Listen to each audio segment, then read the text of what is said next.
Let's see what we got here.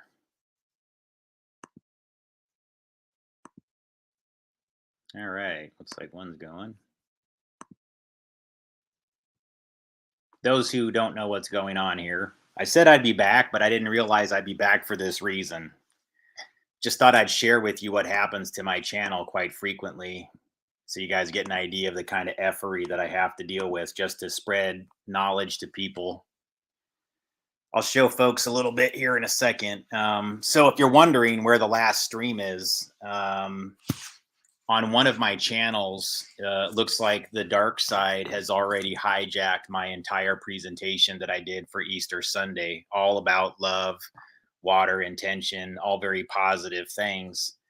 Have already pulled it off of YouTube over some bizarrely insignificant rules that as a result, it's now completely offline and is blocked in all regions. And I'll show you what's going on here.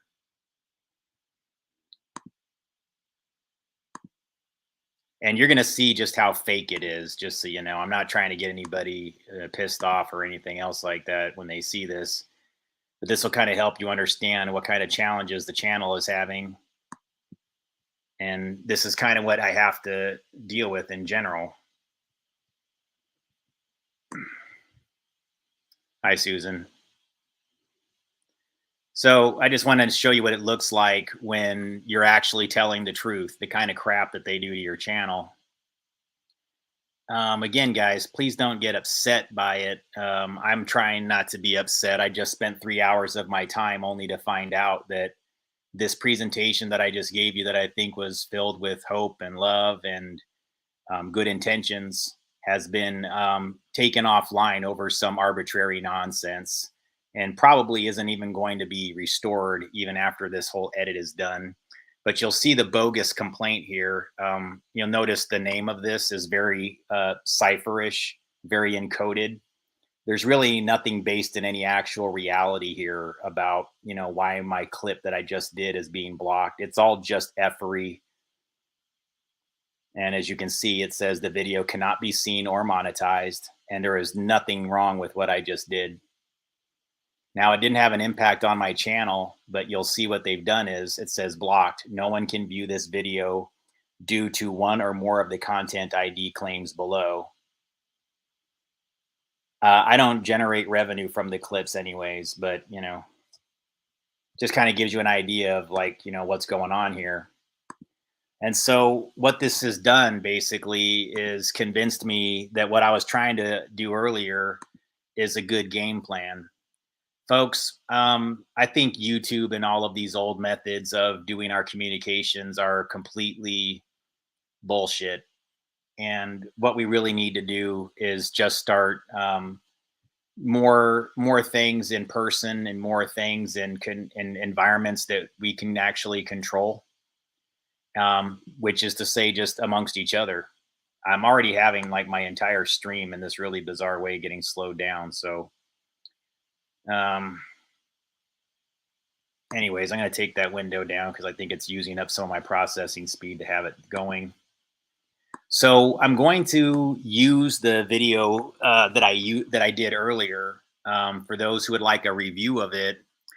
That way, so most of my presentation did not encounter any copyright strikes. So my goal tonight is what I'm going to do is replay at least part of that earlier thing that I did without the parts that they gave me trouble with, and where I don't use any other material from Emoto's research or anything. But it's yeah. So I mean, guys, I want you to think about this. Again, this is the spiritual war that we're in. This is basically all I did was a presentation on love, things about God and water frequency, and then sending out positive intentions to one another and reinforcing one another instead of tearing each other down. It was a very beautiful, I think, presentation overall. Guys, please don't get caught up in an anger loop. I'm not trying to get you there. All right. It's not even what I'm trying to encourage here. What I'm suggesting is that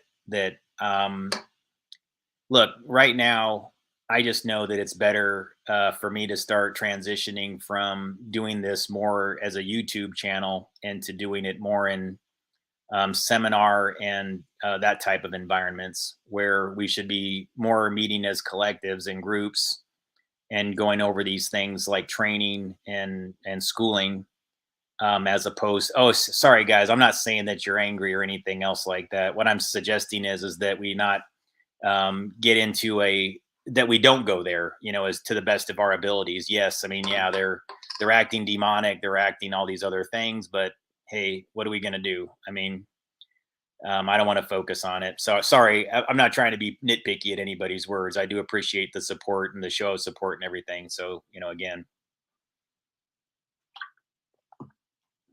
but it's just a wake up call to me that they tend to strike this channel and me, when I'm at my most vulnerable when it comes to these things. And so I don't want to give them that opportunity this time to mess with this channel or with the content. And something I mentioned earlier was that I'm kind of in a transitionary phase at the moment, where I have an opportunity right now to go almost nearly anywhere that I want to at this moment. There's really almost no place within the US that I wouldn't be able to just go to almost immediately right now. Some of this was brought about because of an incident that I couldn't really control that happened at my work from home environment. And so, without going into too much detail, I had to resign from my position in that job. Didn't want to. It was actually, look, it wasn't the greatest thing in the world or whatever, but it was a way for me to earn money and work from home. And I had my life kind of thrown into upheaval again. This time, I was really just doing the right thing. I wasn't involved in anything, but it just resulted in me not having a home again, which is fine. I'm on the road. I've been on the road here for a bit, kind of helping a friend of mine out, and they helped me out.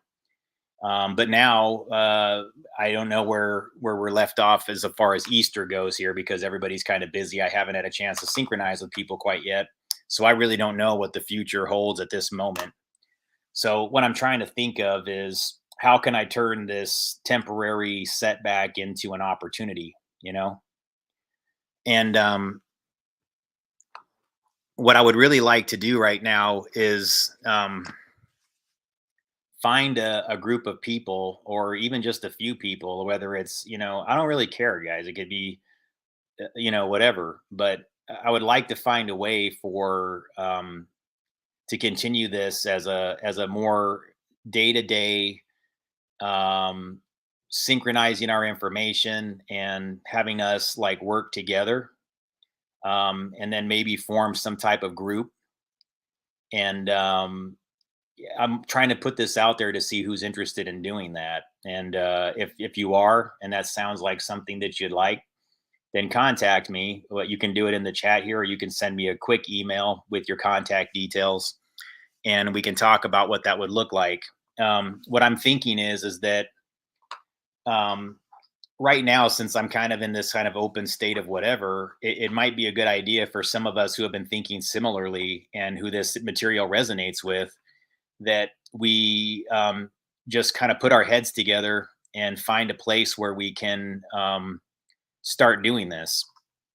But I have to tell you guys, like the thing that I'm looking for is um, I need this to whatever I transition over to. I have to know that the material that I'm discussing here actually resonates with you.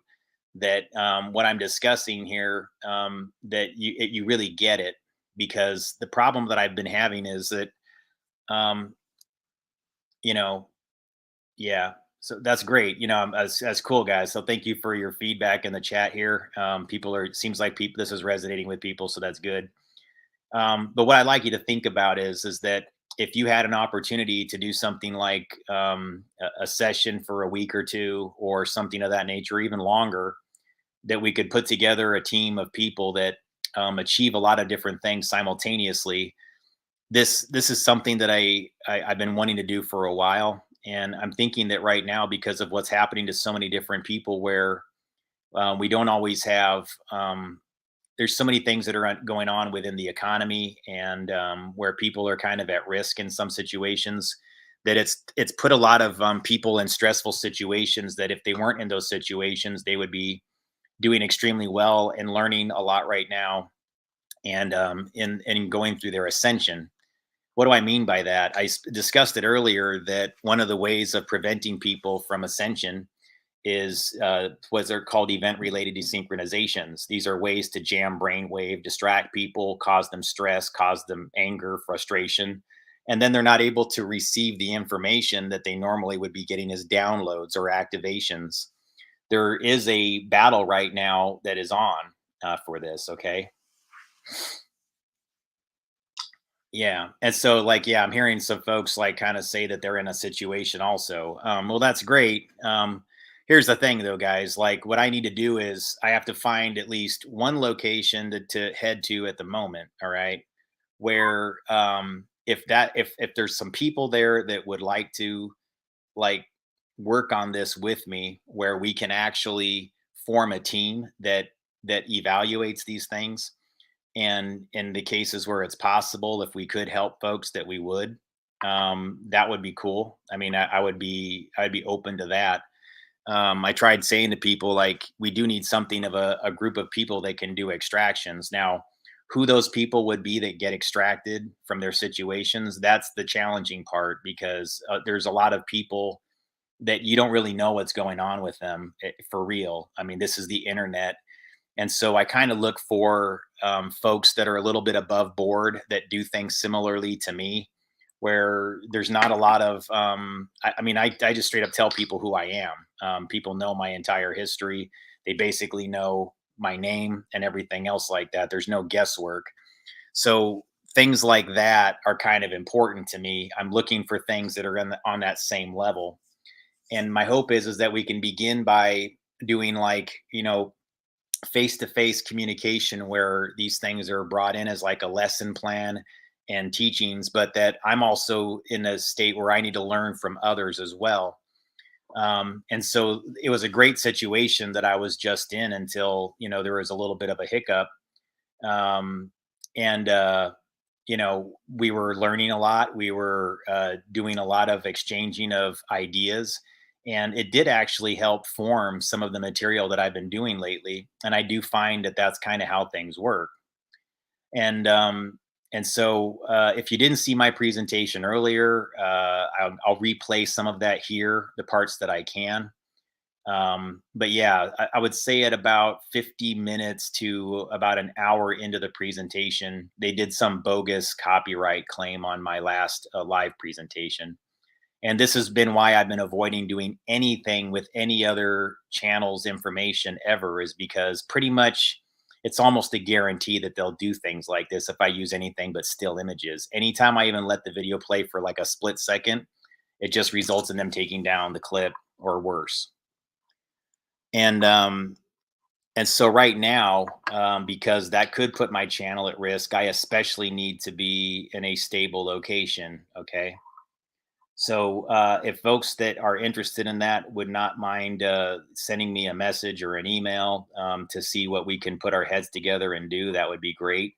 I would like to have some conversations with folks, so I kind of have a general idea of what I should plan on.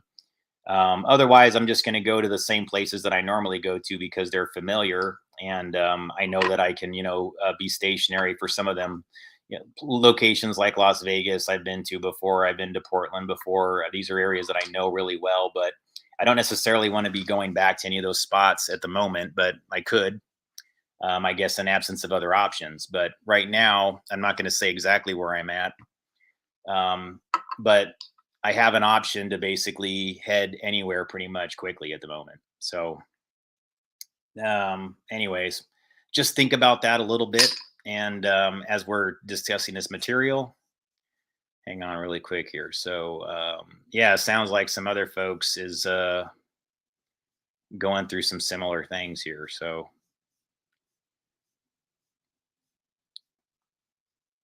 all right. I think what I'm going to start by doing is replaying some of the material that I did earlier, because I think that the first hour and a half was exceptionally good. It was actually, I think, one of the best live streams I've ever done, and that's usually what happens. And the more revealing it is, the more it is about love and water frequency and everything else like that. The more the material gets pulled down for the most bizarre, arbitrary reasons. So I'm going to get that going here in a bit. So let me find it.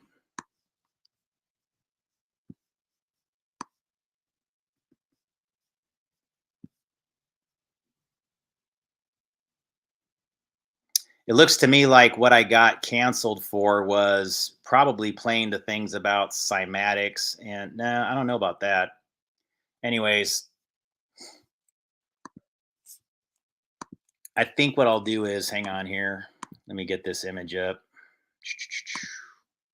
So I'm going to start replaying some of the material from earlier. And sorry if you've already seen it, but I would say in the meantime, this is what got canceled. Just so you know. Oh wait, not that one. Sorry, that's not the one that got canceled. Hang on.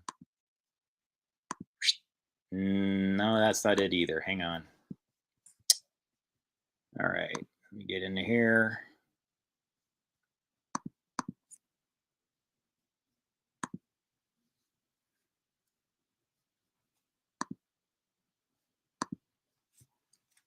All right. Yeah, folks, what I'm thinking is if there's anybody that wants to talk, and we've had some degree of communication in the past, or at least even if it's just in the comment section or via some quick emails back and forth, if you're serious about wanting to like do something where we get a group of people together that can achieve something better than our individual selves can do, I'm open to that. I can't guarantee I'm going to go in one direction or the other, or that it'll resonate with me immediately. But if you put it out there, I'll consider it, or I'll at least to put it on my checklist of places that we should go to and check out a little bit. I've had some people show interest in this in the past. I've needed some assistance sometimes where I just needed to get out of a situation or get from one place to the other, and folks help me out. And what I'm hoping is that whatever I do next, it'll be the kind of thing where we'll be able to get just about anybody out of any situation that's at risk right now. So hang on really quick. Hmm. Oh, that is the clip. All right. Good. All right. For some strange reason, I thought that I was wearing a different shirt when I did it, but I guess this is the one. Okay. 33 degrees, 30 degrees,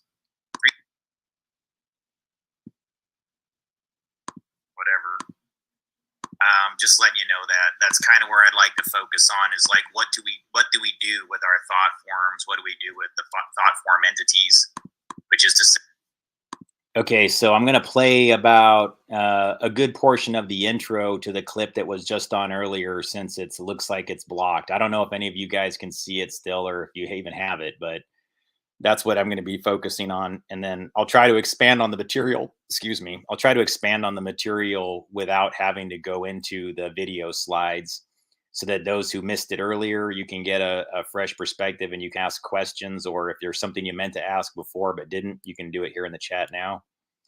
Um, yeah, guys, interesting day, but I guess I should have expected it. These kind of things tend to happen at moments like this, but let's see what we can do to put our heads together and just create a better reality, because I think it's very possible right now. I'm not going to get discouraged by this at all, and I don't want anyone else to. So all right, so this is the material, and I'll be checking out the chat section. If you have questions, I can always pause this material and interrupt it, and we can keep I can talk more. So anyways, here it is.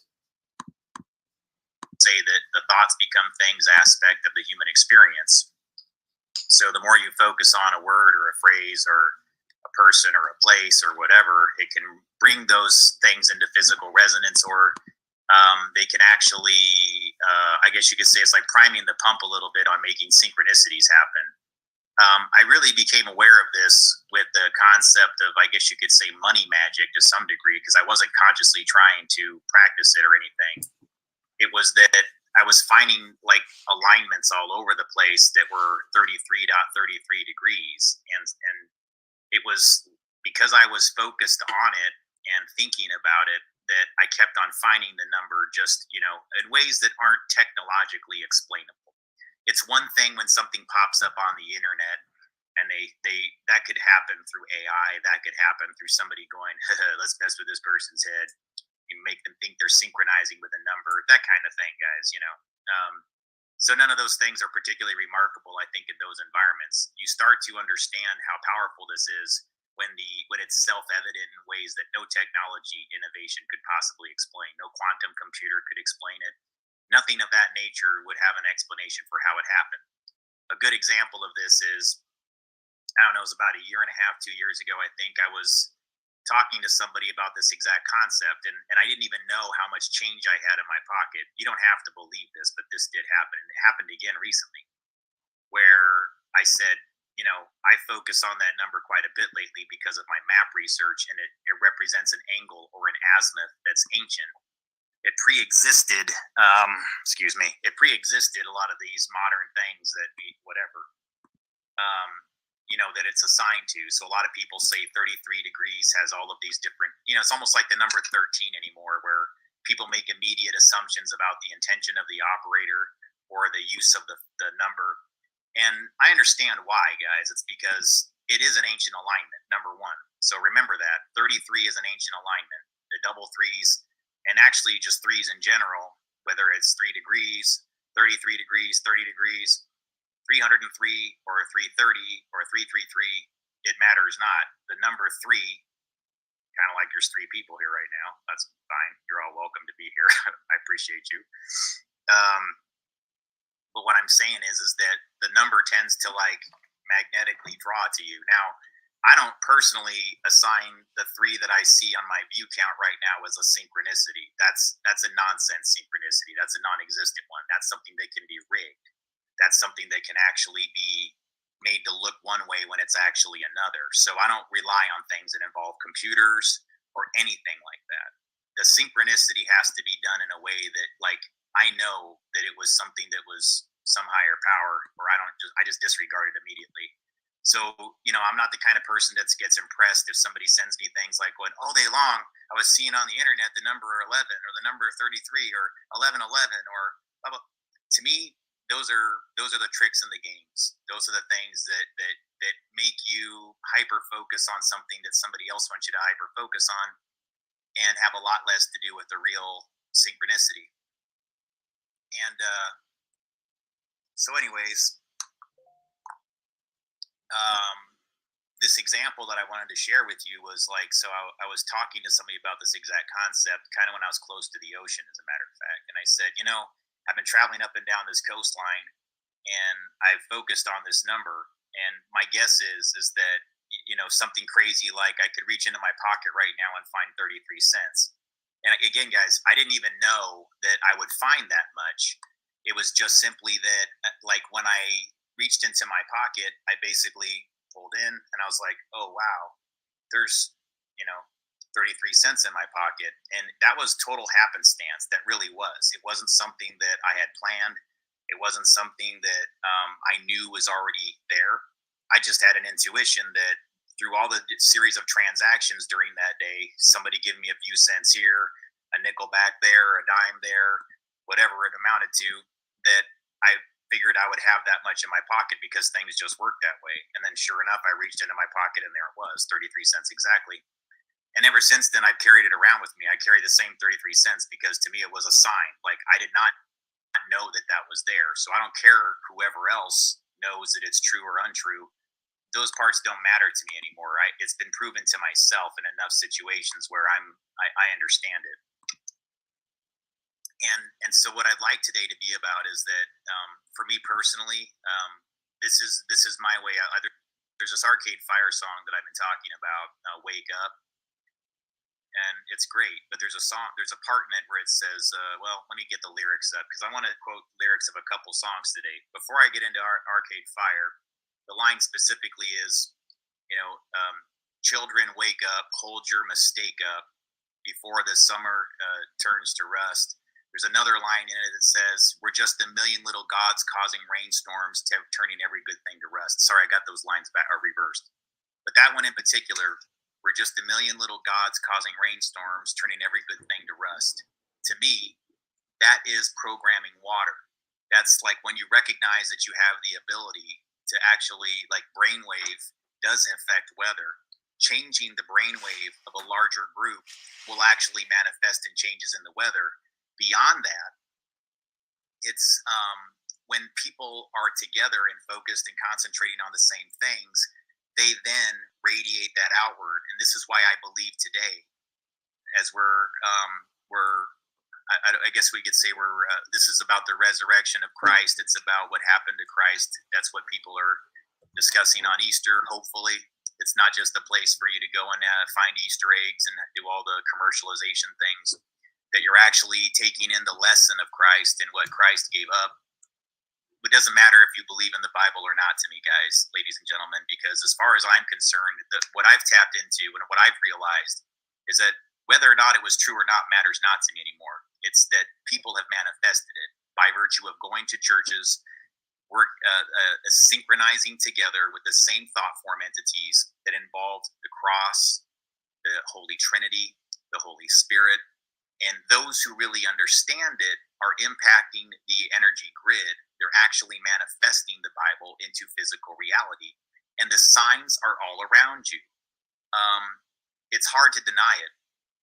And what I'm hoping is that you understand that today we're experiencing a major shift in everything. The old ways that we've gotten used to of trauma and fear as mechanisms of control are beginning to become increasingly less effective because they've been abused and overused, and they're played out. All right, it's done. That era is over. And the reason why is quite biological and scientific. It's because there's only so much you can do to delay the natural cycle. There's only so much that groups that are dark workers can do to change the energy grid in ways that are inorganic, to where when they're trying to create a darker universe, a darker environment for all of us to live in, then what they wind up doing is creating an inverse. Okay, so when you try to put out pure evil and make people experience pure evil, then you also manifest an inverse of that pure evil that is pure good. And I don't even like to think of things anymore as evil and as good when I'm thinking about this. I just prefer to see it as spectrums of energy, because I think the big game has been for us to program it as evil versus good. When in all actuality, what we should be thinking about within the human experience is, for example, I've made multiple references to this, the terms POR and DOR, one meaning positive orgone, which is life energy, the aether, bioplasma, bioenergy, call it what you want to, call it chi, call it prana, whatever your chosen term is, it is all the same thing. It is the Holy Spirit also. It is the same thing. This is what God uses through us, living through us as the universal plasma field, which is God. And so if you perceive that as the Son of Christ, then that means the Father, the Son, and the Holy Spirit. The Father, the Son, the Holy Spirit. What we began as, so their human condition, if you ask me, every time a woman has a baby and it grows inside the womb of the mother, that the form that the baby takes is literally a replica of the universe that we exist in. Everything surrounding that child inside the mother's womb is a replica of this earth. Every continent is represented within the child, and the water content within the womb and within the body of the child are all mirrors and harmonics or replicas of the earth that we live in. The earth has about 70% water. The human body has about 70% water, which means that we're born, if you accept as I do, that water is love, water frequency. Water is sustenance, it's life, it's creation. You need it to grow plants, you need it to grow food, you need it to survive. It is you, it's mostly you. And that means that we're born in a state of love. We are born with love as the dominant force that exists within inside us. This is why I listened to Malachi Martin, a former Jesuit priest. he left the Catholic order because he had disagreements on how things were going relative to the way that they were teaching people. And I remember he performed exorcisms, okay? And one of the things that he said was is that there is no child that can be perfectly possessed, which is to say that or it's nearly impossible. The reason why is because the child is born pure. The child is born in a state of this purity. And it's only through the programming of the child that the other things can manifest. It's only through the aggressive programming of the water frequency within this child that other behaviors begin to manifest. And every person within humanity is responsible for that. That means to say that we must be more conscientious of our words because we're impacting everything. We must be more conscientious about what we program the energy field with because it's literally changing everything around us. And it makes you take on your personal behaviors with more responsibility. And I hope that it motivates us to be kinder to one another, more accepting towards one another, and more appreciative to the unique role each one of us plays within this experience we're having here in the earth that we're creating through the universal plasma field, which is what we're doing. We're all creating the universe that we're living in. And the thing that I've learned mostly, like especially recently, is this is why there's all these methods of language corruption, changing of the meaning of words to have several meanings, to program negative intention into things that are life affirming. I don't want to get too deep into like examples of it because then we start getting into the whole getting into the negativity. So rather than go there, I just wanted to kind of give you some examples, and I'm going to be doing a lot of Professor Emoto material. This is going to be integrated into a new documentary that I'll be doing hopefully when I'm settled someplace and can actually focus on doing it. Um, but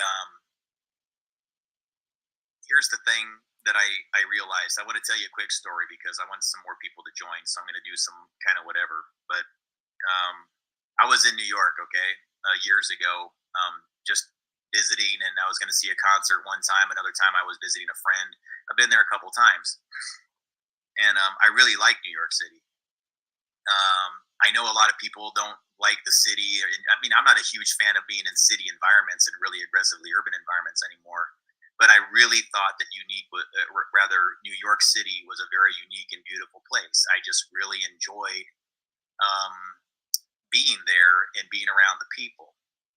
And I heard this song yesterday by Elbow, one of my favorite bands, and it's called New York Morning Lyrics. Okay, and before I give you the lyrics to this song, I may sing it a little bit. I'm trying not to torture people with my singing because not everybody enjoys it. So hey there, Yogi. Hey Tina's. Just want to say hi there to you. Hi back. Thank you for joining. But I wanted to tell you the story about why I love New York so much when I was there. Number one, like I was a drinker back then. I don't drink anymore. But the bars would close at like 4 in the morning back then. I don't know if they still do. I'm pretty sure they do. And so there's a lot of interesting people that would just stay all the way to the end and close these places. And they were great conversationalists. They were just people that would start up a conversation with you. You didn't have to say a single word. You could just be sitting there and this person just sits down. And because these places are crowded and there's so many people that are forced next to each other, they just tend to learn how to be, cordial to one another while still being their authentic selves. Like you still express like, man, I don't like having all these people around me, but you make the best of it. You know what I'm saying?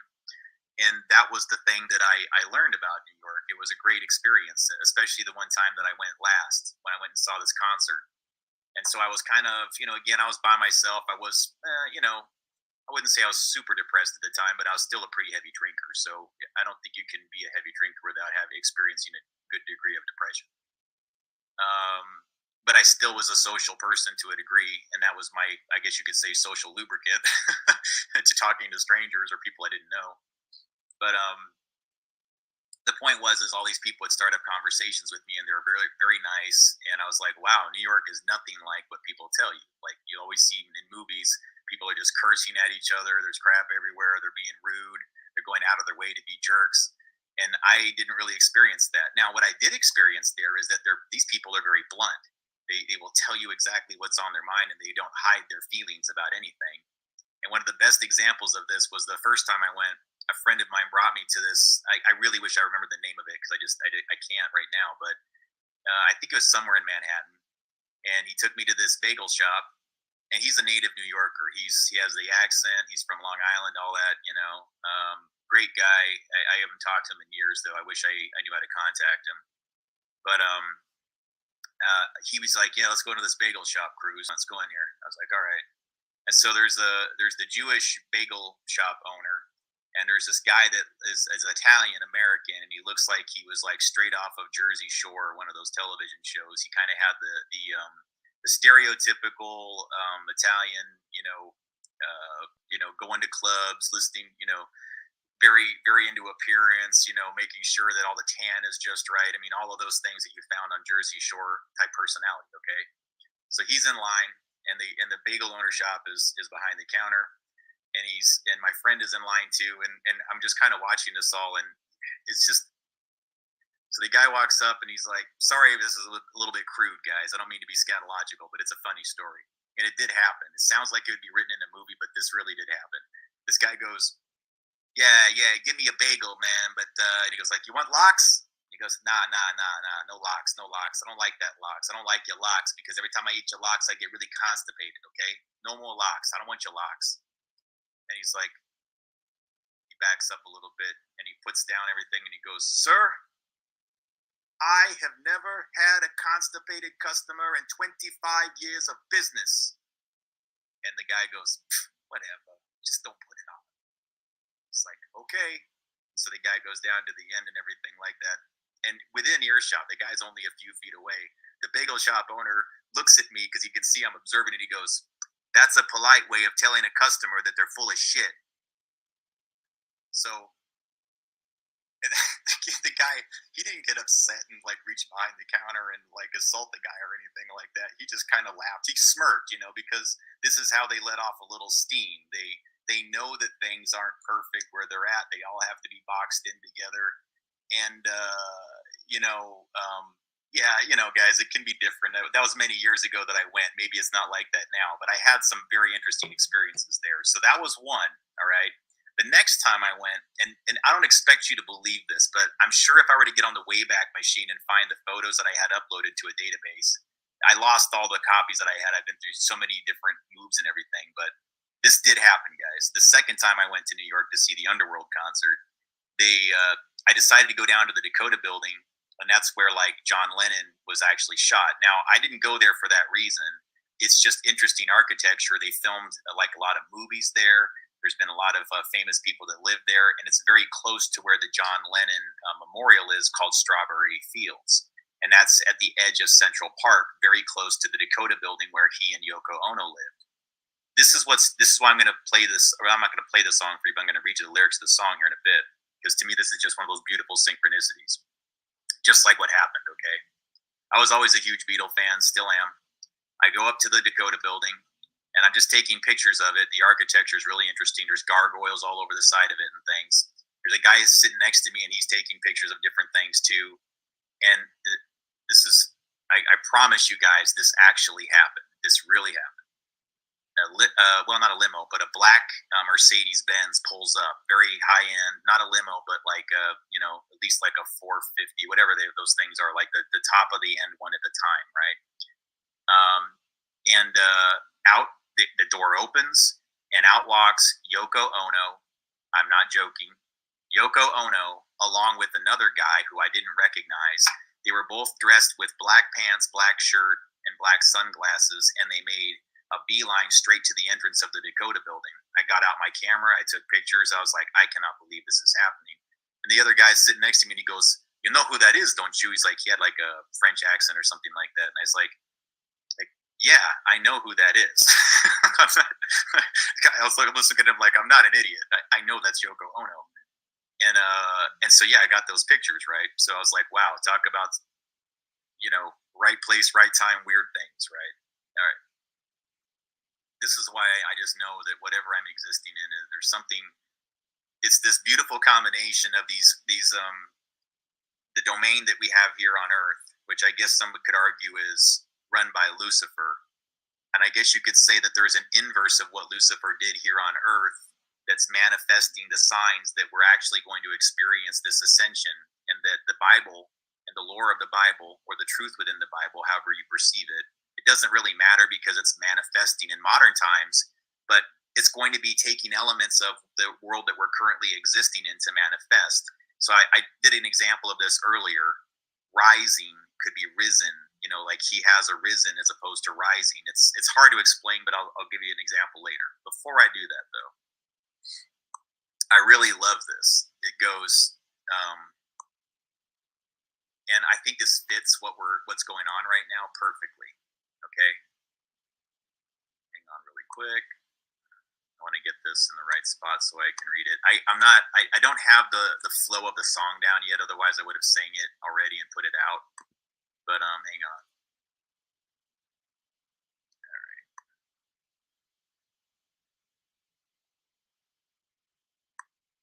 This song is called New York Morning. All right.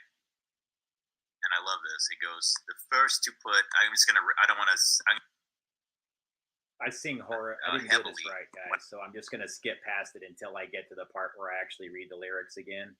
I tried to create or popularize a meme called, sorry guys, I was trying to popularize the phraseology "make love, not fear," and I got that from John and Yoko in the Hilton. John and Yoko had that whole what do you want to call it? Where they stayed in bed and they put up like "make love, not war," and they stayed in a high rise hotel and they made love. And they invited reporters to their bedroom and said, "Come on in and talk to us. We want to share our ideas with you." And all these reporters flooded in. It got all these people's attention. I would argue what he did was he had tapped into something within energetics. He understood that certain geolocations have a lot of resonant energy, that by staying in that location and broadcasting the love frequency, he was doing something extremely powerful. He was manifesting and trying to encourage others to be more loving, be more accepting, and to end the war cycle. I totally understand this. I got it. I do get it. That's something that I absolutely get. And if Yoko was one of the people that helped him get there, then I say whatever you think that she exists in, there's something inside her that's doing something holy, just like within John Lennon. So when people try to say this is Lucifer's music, this is the devil's music, this is whatever, I say, well, that might be true because we're in Lucifer's domain, but there's always an inverse of everything, and there's a purity in the soul of every single human being that exists right now. I believe this. We all deserve to have pure expressions of love. We all deserve to have that level of understanding. And it's sometimes brought to us through the very tools that Lucifer used, because God would not have placed us in that environment had he not wanted us to experience it as a trial by fire. But that doesn't mean he wanted us damned to hell. I don't believe that at all. I think that we were placed here as a test to see if we're ready for ascension. And I believe we are. I believe as a human condition right now, we're doing the heavy lifting. We're actually awakening. We're actually figuring something pretty major out right now. And we're all going to be better people as a result of it. Now, let me do this again, guys. I want to say the whole lyric for the whole song without stopping, okay? Because to me, think about how many people talk smack about New York. They're rude, it's dirty, blah, blah, blah. No. See, it was weird. I made a decision that even though I was coughing up and I'd like black lung when I was there, literally, at the end of the day, I could go, and in the sink, there was like speckled black crap because that's the way the air is because you're surrounded by smog. Okay, it is what it is, guys. Not perfect, but I still love New York. I still held a positive feeling about New York. That's what I like about this song. Okay, so let me just sing it, not sing it, but I'm just going to repeat the lyrics like it's a poem. The first to put a simple truth in words binds the world in a feeling all familiar, because everybody owns the great ideas, and it feels like there's a big one around the corner. Antenna up and out into New York. Somewhere in all that talk is all the answers. And oh, my giddy Aunt New York can talk. It's the modern Rome, and folk are nice to Yoko.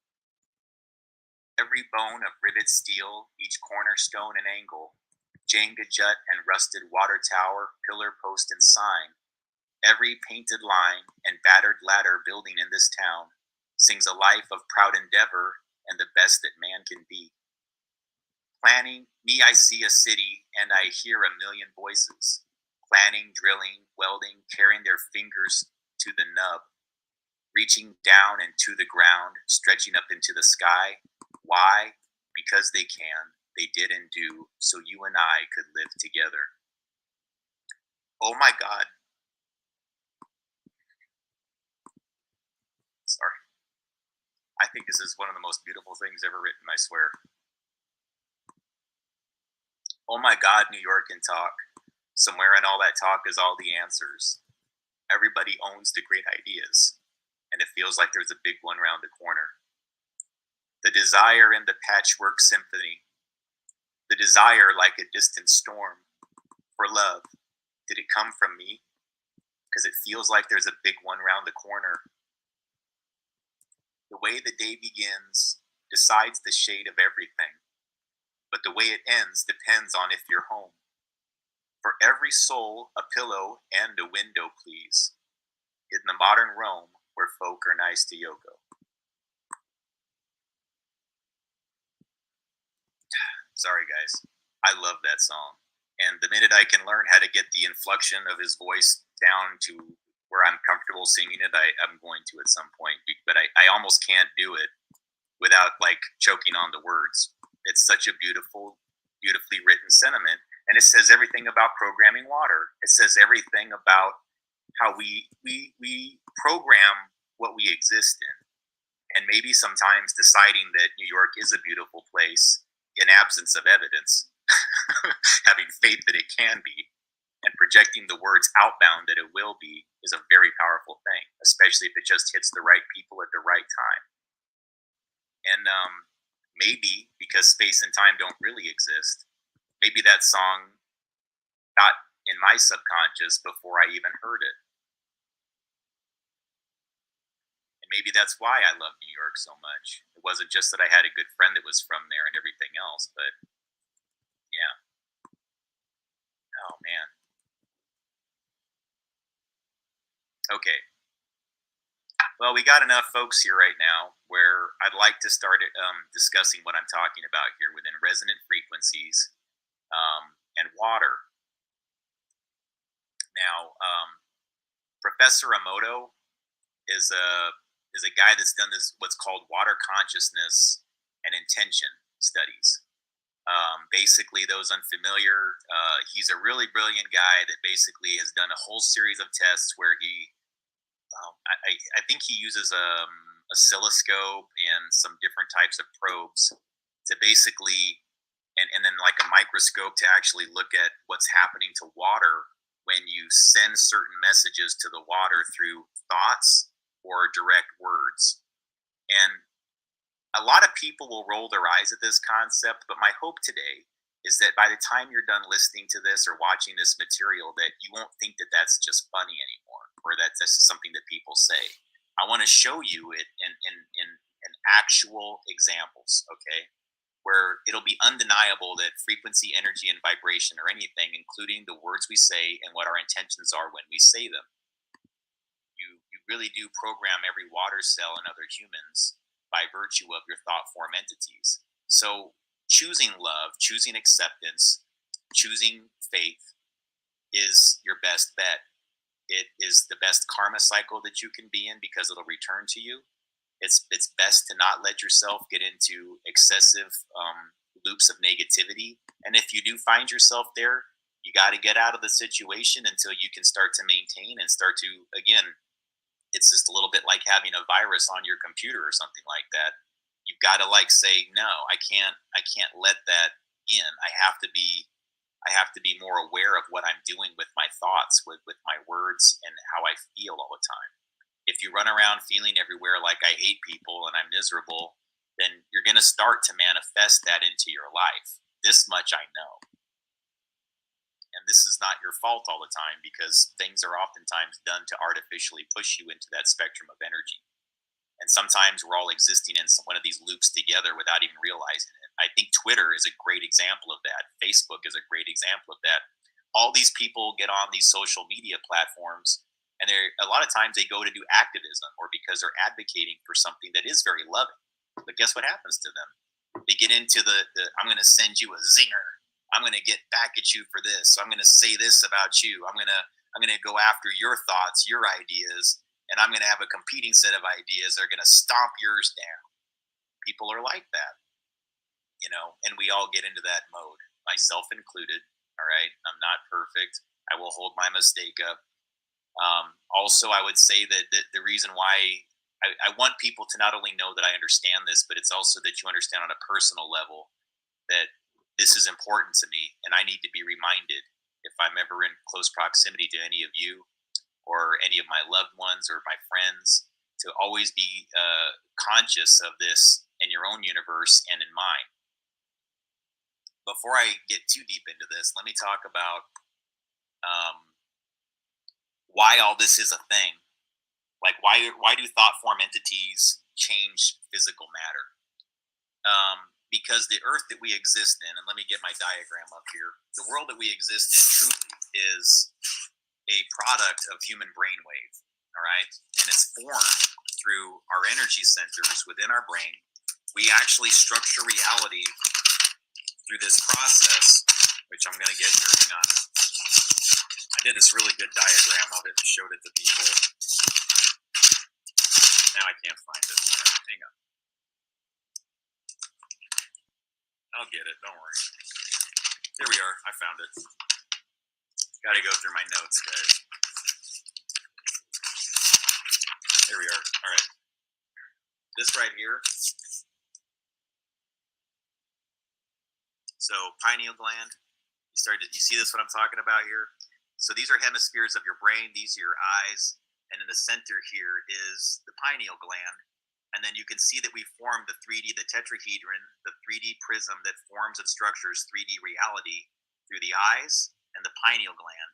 And I would argue that what our eyes really are input outputs of energy that effectively, based on what we visualize symbolically, whether it's numbers or letters or actual just symbols, that helps structure reality, just like Professor Emoto's water experiments. Okay, so keeping in mind that it's also the same process that is forming the shape of the earth, and that once all of us are formed together into the circle, rather the flower of life, is all of these human brain waves combined, being re-radiated and amplified, that all accept that the earth looks a certain way, and then we manifest it to look that way, and that's what it becomes. But it's all training. It's all because we've been taught that the earth, well, not that we've been taught, but it's been reinforced that we have hemispheres of the brain, and then right there in the center of the pineal gland, right there in the middle, you're taking in the light from your eyes, which light is energy. Think of it less as actual light and more as energy. And so this is basically pumping energy into this system where it pings against your pineal gland, which televisions replicate this process. All right. A liquid crystal display, LCD display, same concept here. The pineal gland is surrounded by crystals. So within your brain, you have crystals. There are crystals in your brain. They surround the pineal gland. It's piezo responsive, which is to say the energy that's inputted into all of these centers splashes against your pineal gland, which has crystals just like a television does. And this is your personal liquid crystal display. This is how you're forming in reality with other people. This is a shared experience. Every word that you input, so I would argue that I don't put ears here, but sound is very important. This is just what you visualize. But what about sound? What you hear will also impact this 3D prism, this tetrahedron, and then that splashes outbound into physical reality, your perceived reality.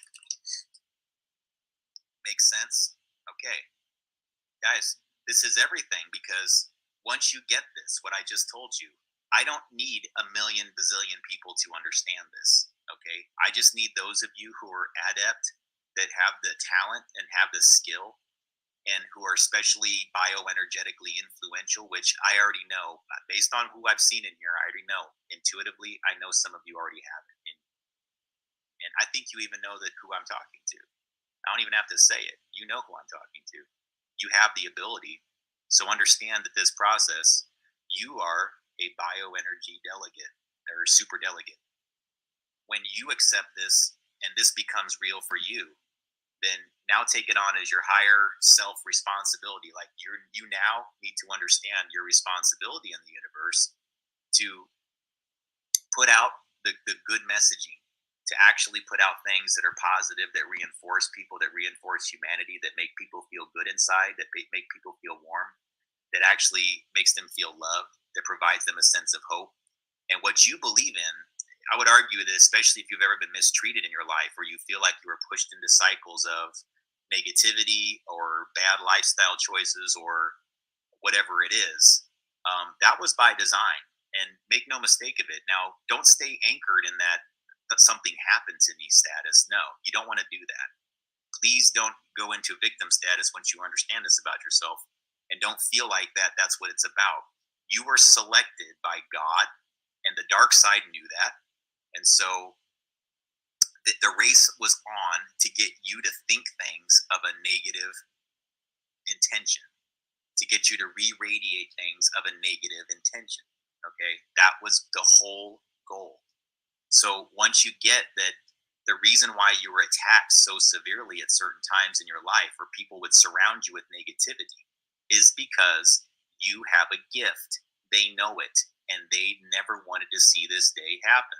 When you realized your inner power, your inner strength, and what you can do to influence the biofield exponentially through your thoughts, your actions, your feelings, your intentions, and how that actually affects water consciousness. And water consciousness is the process of human brainwave relative to earth brainwave. I've been talking about this concept a lot. All right, remember this. Schumann resonance is 7.83 hertz. This is math. That means 7.83 cycles per second is like the heartbeat of the earth. Do you think it's a coincidence that human brainwave, when you're in that bridge between the alpha brain state and the theta brain state, is pretty much the same frequency? You're pretty much right there. And those who are psychic adepts, intuitives, highly sensitive people, or have ESP or are clairvoyant, I promise you that if you were to be in a lab environment, not that I'm suggesting that you be in a lab, but no, if somebody were to measure your brainwave, measure your bioenergy signatures, do biowell measurements on you, do your energy signature relative to environment, you would learn what I'm telling you is true. You affect energy around you. Okay, you're impacting things. And so Yogi says chosen ones. Yeah, Hey, hang on here, folks, really quick. I'm gonna do a hello, me. It's me. Remember that song?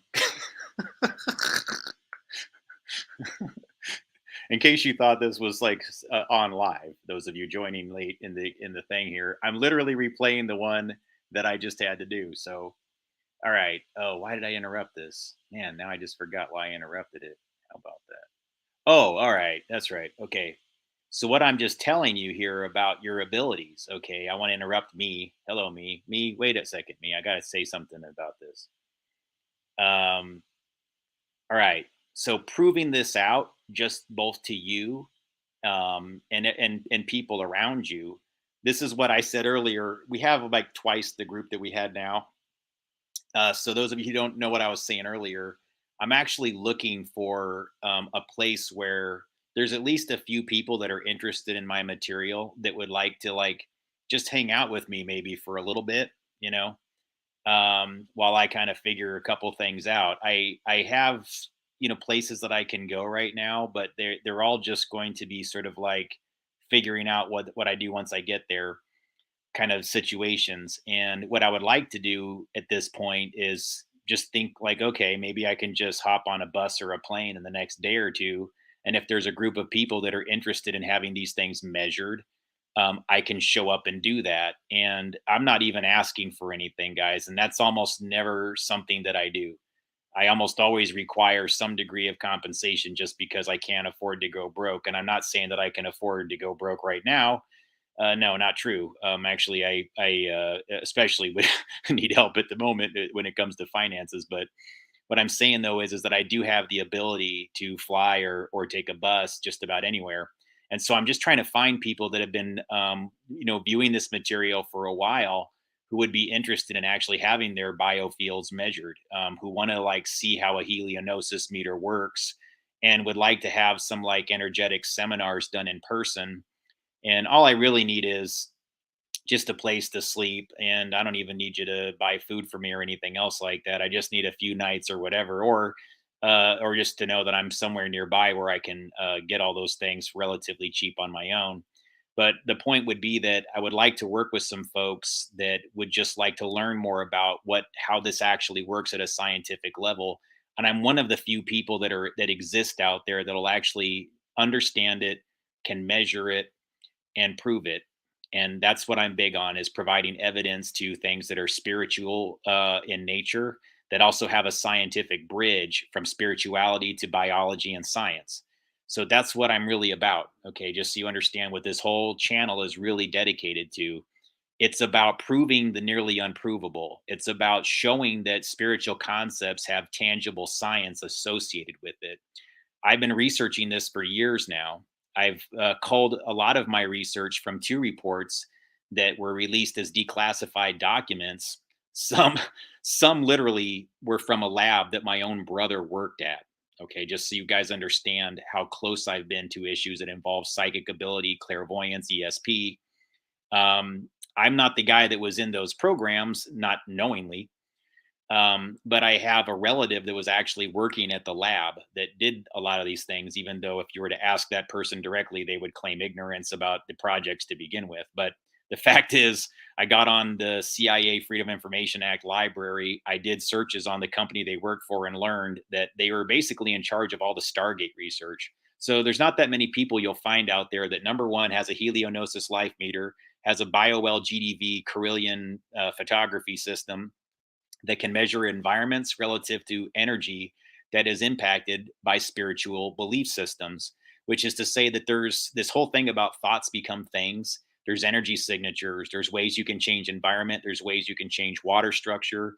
And I'm one of those people that can actually prove it and show you face to face with tangible evidence right in front of you that this does exist, and you won't question it. It won't be just something on the internet. This is something that I can actually say, here, let me measure your energy. You can see how it's like and everything else. So normally, guys, I just because I would get taken advantage of too many times when I did these types of things.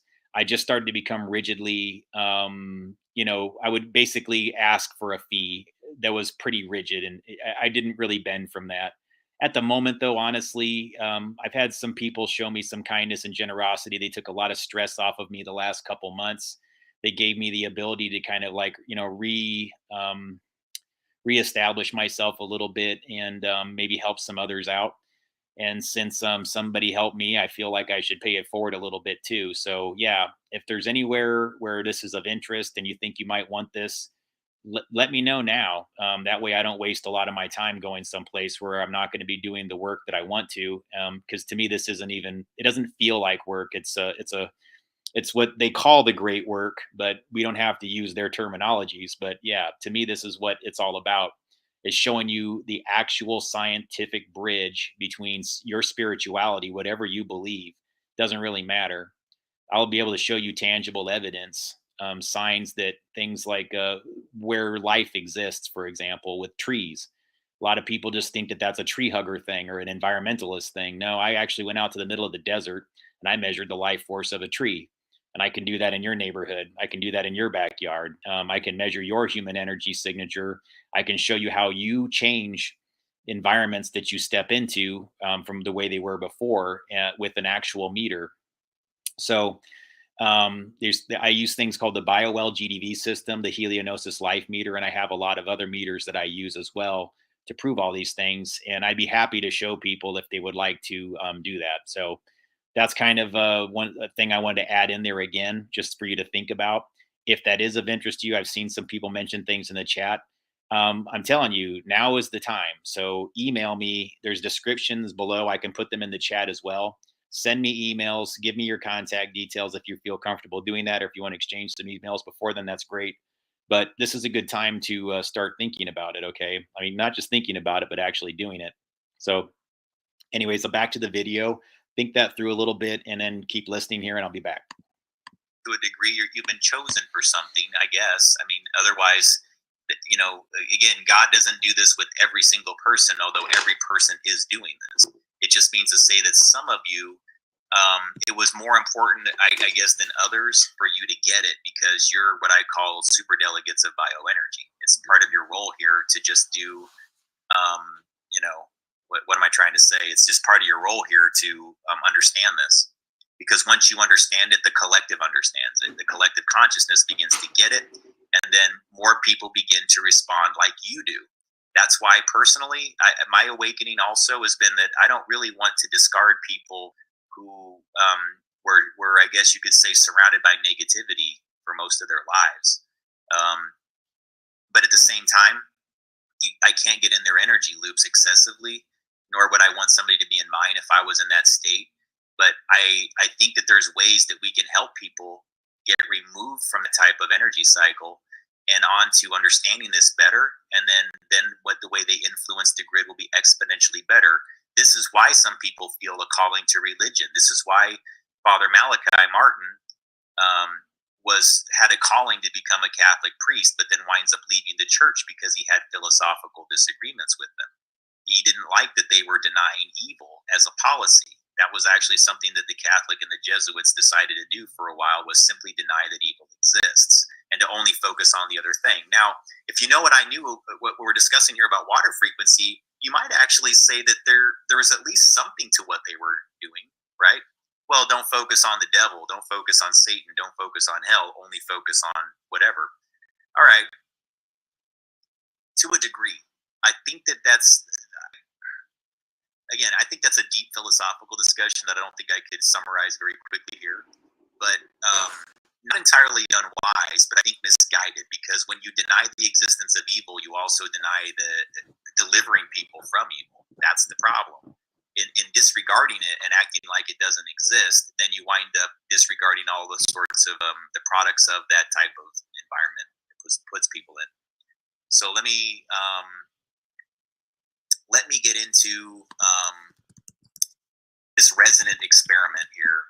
If you don't believe that thoughts become things and that what you hear changes the structure of your water cells, I'm going to show you a couple different examples of both what your thoughts do, what sound does to form perfectly structured things.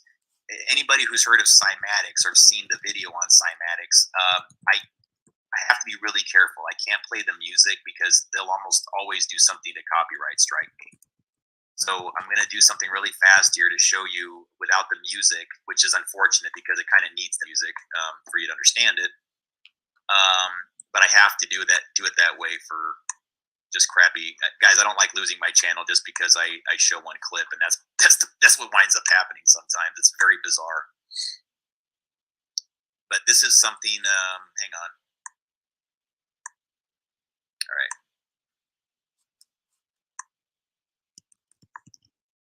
Actually, I should make this. Hang on.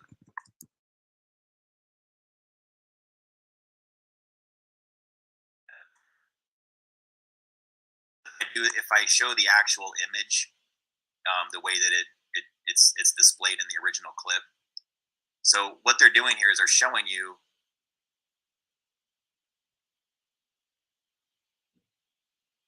Hang on.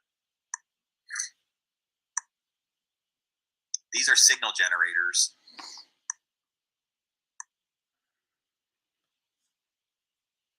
So they're showing you different frequency sets. So, I told you like Earth brainwave is 7.83 hertz. This is where they took different rhythms that were set up to certain cycles of hertz, and then you can actually see the way the sound impacts. They put sand on the pad that plays the bass. So again, think this through a little bit. All it's doing is there's like a pile of sand that's resting on this bass plate that plays boom, boom, boom, boom, boom, boom, boom, boom, boom, boom, boom, boom, can't play the music, otherwise I'll get struck. But now watch the experiment. Thoughts become things. What you say to a person matters because it changes physical matter. It'll actually resonate their physical matter and the cell structure in their water cells. So be conscientious what you say to people. Be nice, because even if they're making you upset or angry at the time, you really do need to reel in what you do with your water frequency and their water frequency. If you want them to get better, then shouting at them, yelling at them, or saying negative things to them won't help. Look, guys, I'm saying this to myself also.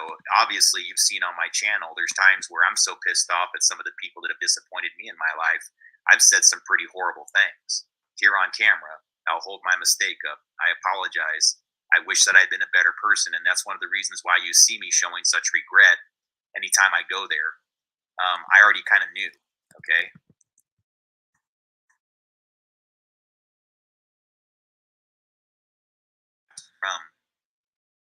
This is sound. All this is sound with sand responding to the sound. Now think about this. These are just different rhythm. All right, hang on really quick here. So I've got to be very careful for the next however many minutes of this presentation. So what you're probably going to find is that I'm going to have the audio playing, but I'm going to provide different visuals to avoid a copyright strike. And then I'll probably pick up the conversation, I'll just start a whole different type of stream. I'm literally having right now, guys, because this is the part that I got this. How do I explain it? Those of you who don't know what's going on here, this is my stream I just did earlier today. That's why I'm in the same clothes. If you didn't see me earlier, I was streaming this all earlier. And almost as soon as I had dinner and I got back, and I just had this strange suspicion that shenanigans were about to ensue to sort of break my spirit and prevent people from seeing this. I don't know what it was. I just can sort of I don't know, intuit these things, so to speak. And suddenly, yeah, I look down and I get these like YouTube strikes going ba-doom, ba-doom, ba-doom, all very bogus kind of nonsense excuses as to why this content got blocked. So rather than show you any of the moving video, I would encourage you to maybe put in a separate window. What I'm going to do here is, hang on, I'm going to go cymatics.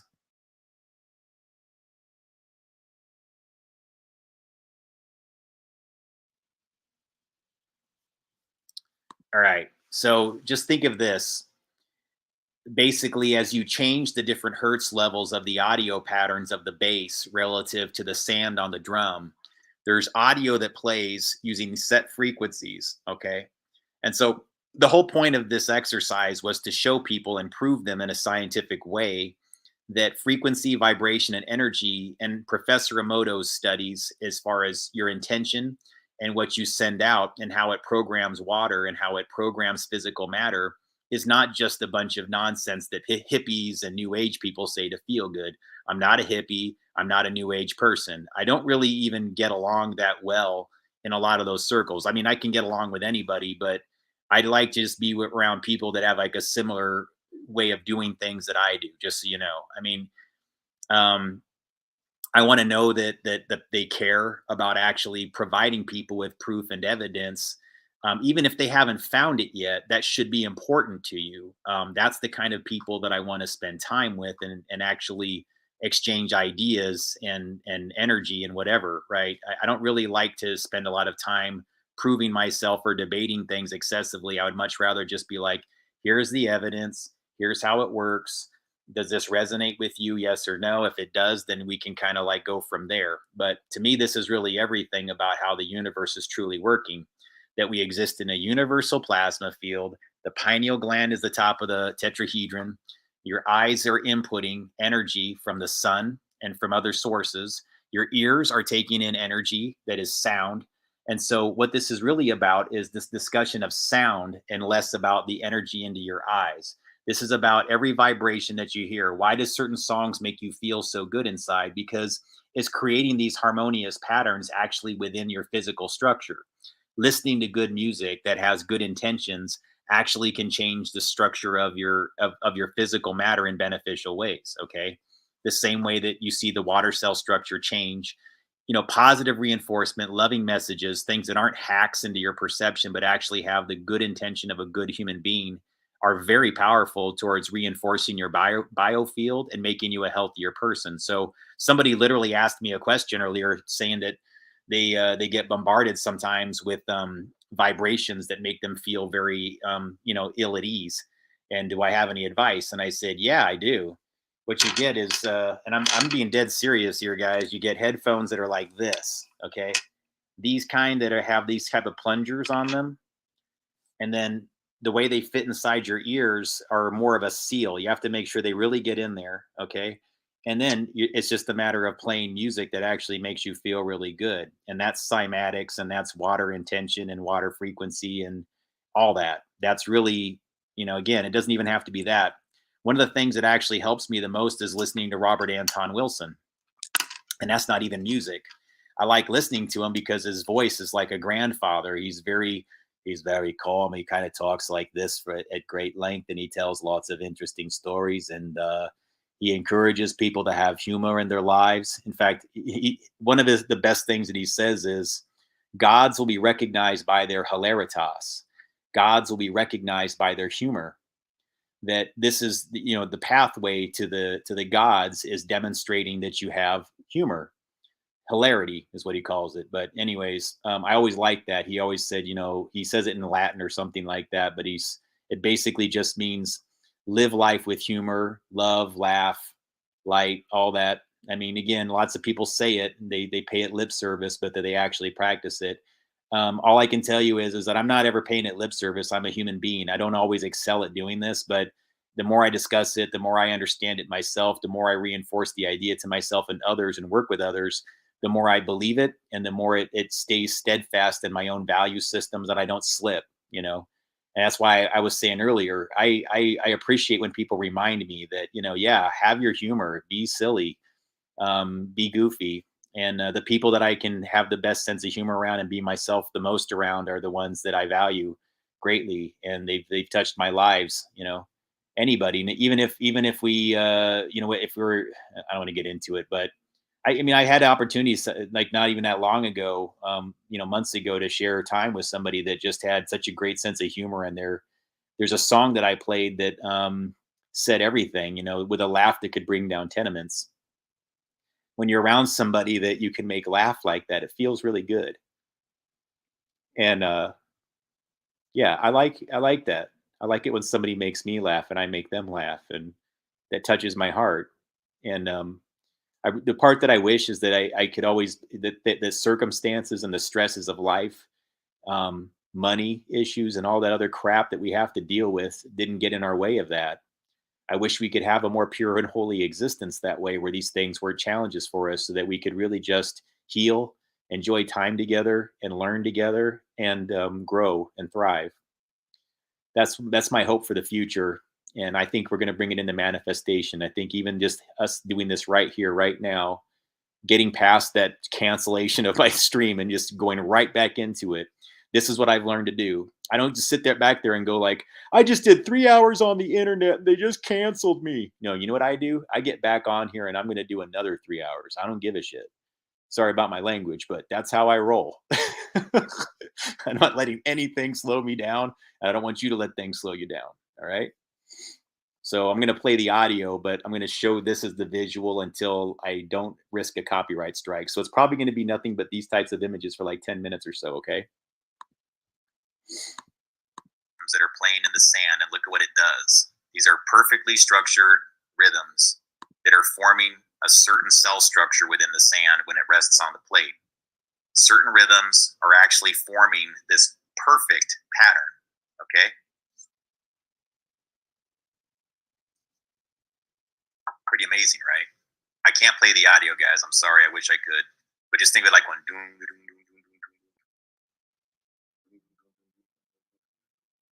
Okay, music patterns create this. And every time they do that with the sand on it, I mean, is this not what you see when you look at the flower of life and you see all those perfectly symmetrical patterns? So can we agree that rhythm, that vibration relative to energy can resonate things into physical matter. You got that right. Good vibes save lives. Thank you for joining, everybody. It's Easter Sunday, and it's a blessing to have you here. I mean that, especially some of you, because I know you get it, and you get it. So I want this just to be a reinforcement that you're not crazy, that your ideas aren't weird. They're just not as known by as many people as you, and sometimes that can be a lonely place. And it's tell me, I mean, I wish I had at least friends or something like that. They were like right next to me right now. But this is how we are, right? It's imperfect, but we'll get there.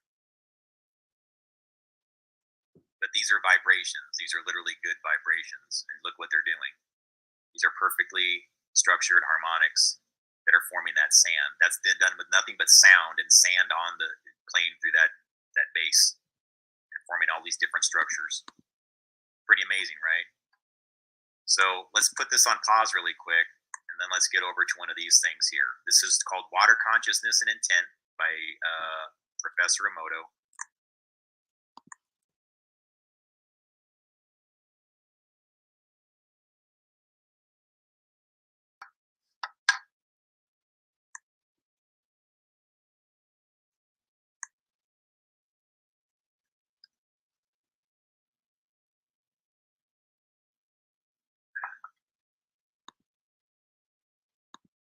So when you say thank you towards, or think of the word thank you at a glass of water, in Professor Emoto's experiments, this is what he did.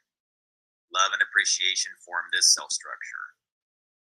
Happiness, thinking of it, saying the word towards a glass of water changes the internal cell structure to form these same harmonics, and or rather these same patterns. These perfect structures, these perfect cell structures, crystallized water from lake after prayer offering. And folks, I can show you more examples of this.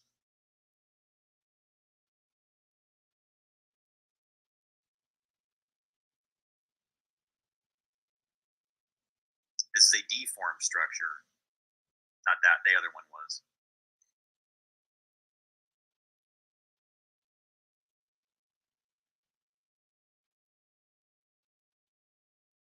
Now, this is again negative messaging. You can't even tell what that is. It just looks like a blob.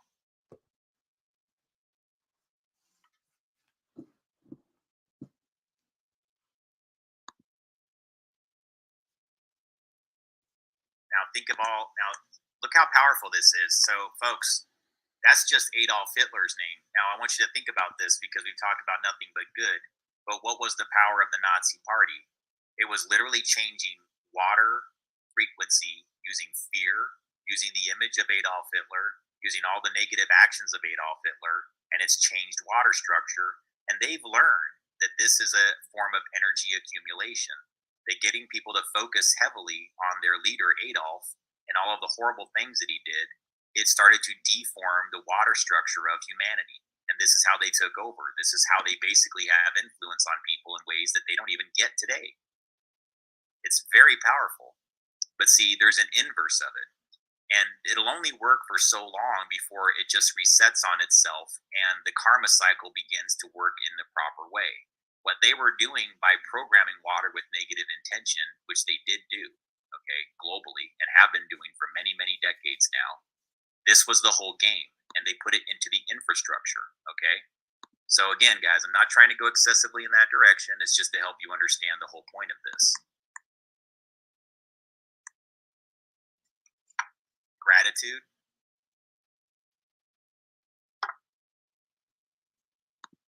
And guys, right now, I mean, I'm just telling you, if you think I don't understand this, I'm getting the vibrations that are negative. Actually, the physical sounds of them are being aimed at me at the moment. It's a real thing, guys. The people that practice the opposition to this, they know what they're doing, and it's happening right now. I'm in a hotel, but I've got somebody doing it. And they started right as I started playing this for you, so I'm not going to focus on it excessively, except to say that, yeah, the whole goal of that is the bass that's of a destructive. They're using tones that are destructive, okay? The point of that bass is to basically vibrate me out of resonance of this love frequency into where I'm focused more on that things like words like demon. And let me explain something to you. They'll put that inside the physical, it's inside the sound of the tone. You understand that? It's not just done for some of these other benign reasons. It has an intention behind it. So again, what I've learned is that used to be very effective at changing my opinions and my behaviors, like getting that sound. But now I don't. It doesn't have the same effect as it used to. Does that help you understand something? That once you get what's going on, that then you can just take it on as a higher order responsibility that your place on this earth is to never let that negative intention in the way that they want. See, the more we focus back on what we were just discussing and off of what I was saying before, the better off we'll be. Let's not think about him. Let's not think about that evil guy in history. Okay. So hang on really fast. Sorry about the crappy ad there, guys. That was wait a second. Obviously, that's where I borrowed the slide from for the beginning of this.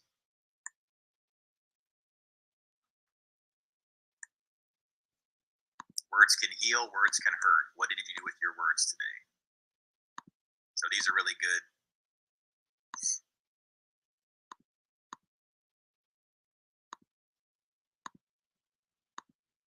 I just wanted to take a quick break to say I'm not necessarily glad that they trashed on my presentation from earlier, but in the sense that it brought this group in now and that we can rediscuss it like with this same material.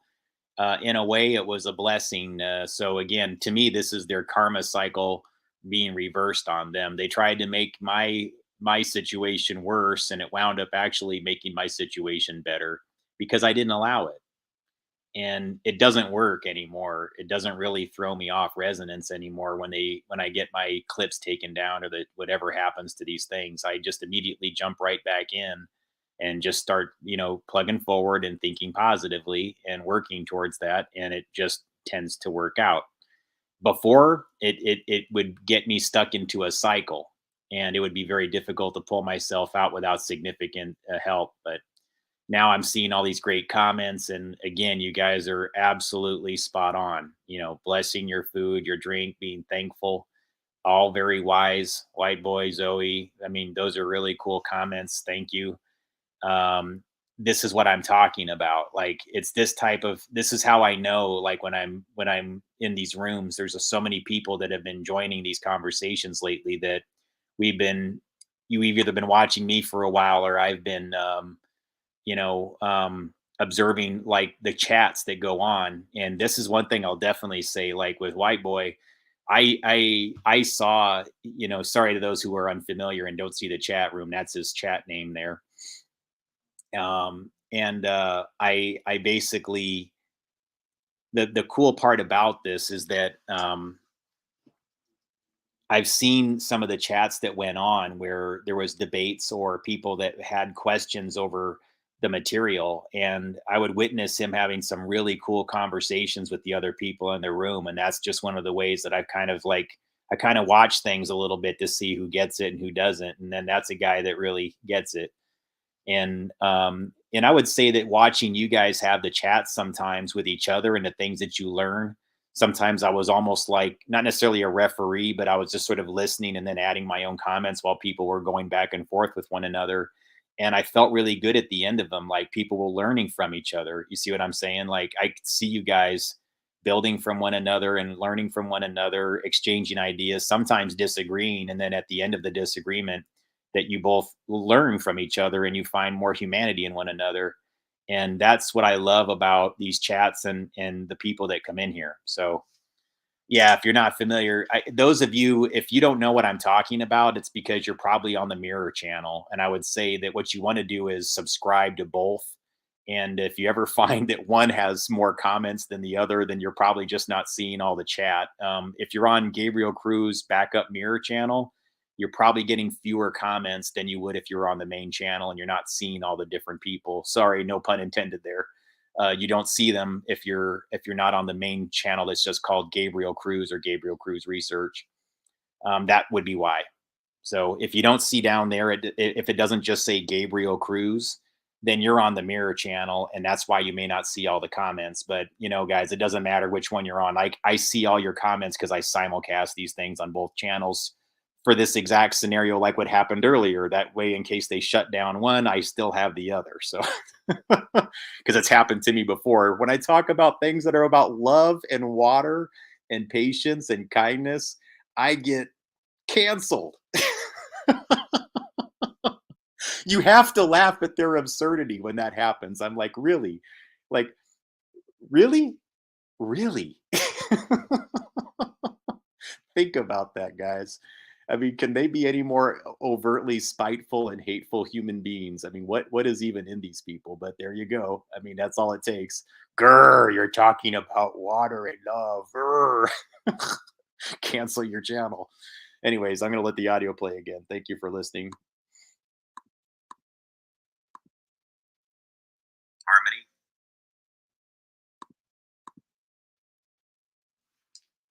Eternal.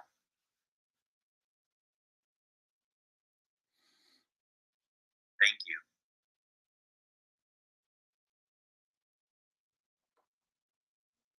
Yeah. Ooh. Or maybe we should say, hey, maybe the next time we say that, we should say, you know something, Adolf? I'm very sorry that you were raised that way. I hope at some point in time you can learn to love yourself. I don't know what the solution is, guys, but it can't be to get angry. It can't be to let these things work, you know?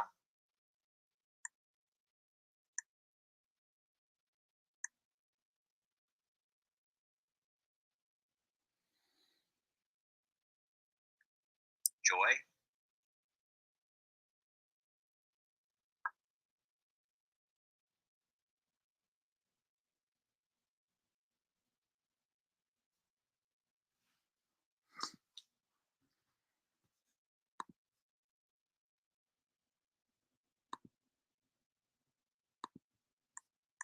I mean, folks, like, how clear could it be?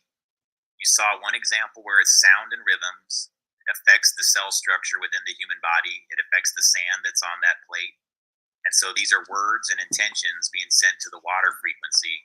And there's actual things to this, I can tell you that. Okay.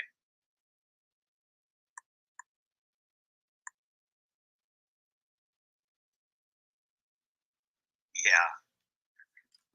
Good response there, Kelly and Yogi. I mean, really, like, like approaching it with humor. That's what you have to begin doing when the more negative things happen, like what just happened. Like, that was designed to completely throw me off and get me thinking about all these things and start to go like, and then this, and then this, and then this. And then that transfers over to the audience, and then we're all thinking about negative things. And I don't want to go there. I'd rather laugh at these people, laugh at the way that at their foolishness, and then maybe in doing so we actually change it because it doesn't have that effect. You start to transmute the energy and the power of those words because they no longer make you go into the fear cycle, the hate cycle, those emotions. By learning to laugh at it, you literally transmute the energy and the negative intention. And then we're on our way to making more things that are like this, that are the perfect, So again, the bass that was just hitting me in the ear, it wasn't positive intention. It wasn't designed to create this type of harmonic. It was designed to create something that goes, bleh! And then my words start to come out more negatively. I stop thinking about the positive aspects of my material here, and it starts to go dark in that direction, right? Yeah, definitely keep your humor. I mean, really, seriously. Like, even in the worst moments, it really is best just to say, like, I'm not going to let myself become susceptible to the negative intention. I'm going to choose to find either, like, meditate at the moment you're expected to be stressed out and panicking. Oh, sorry about that. I really don't like these commercials, guys. They keep putting a bunch of these crappy commercials in my. All right, let's get that off the screen. So that's just sort of the basics of what I wanted to get out there right now. All right. As far as this concept.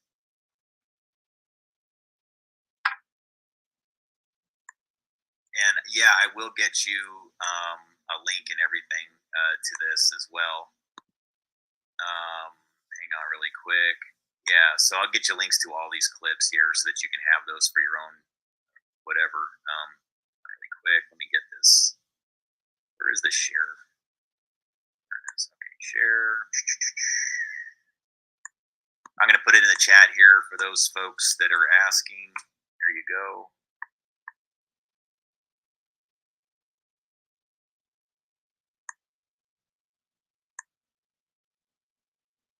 It's moving a little bit slow here, folks. Sorry about this.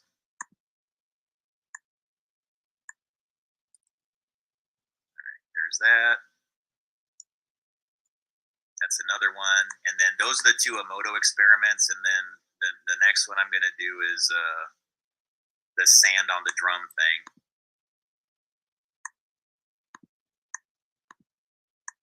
So that's the three clips that I played during this presentation.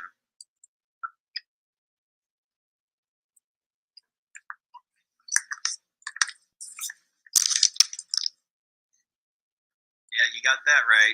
Tina says it feels better to say such things so I don't send further negativity their way. That's exactly it. And again, this is something I've had to learn.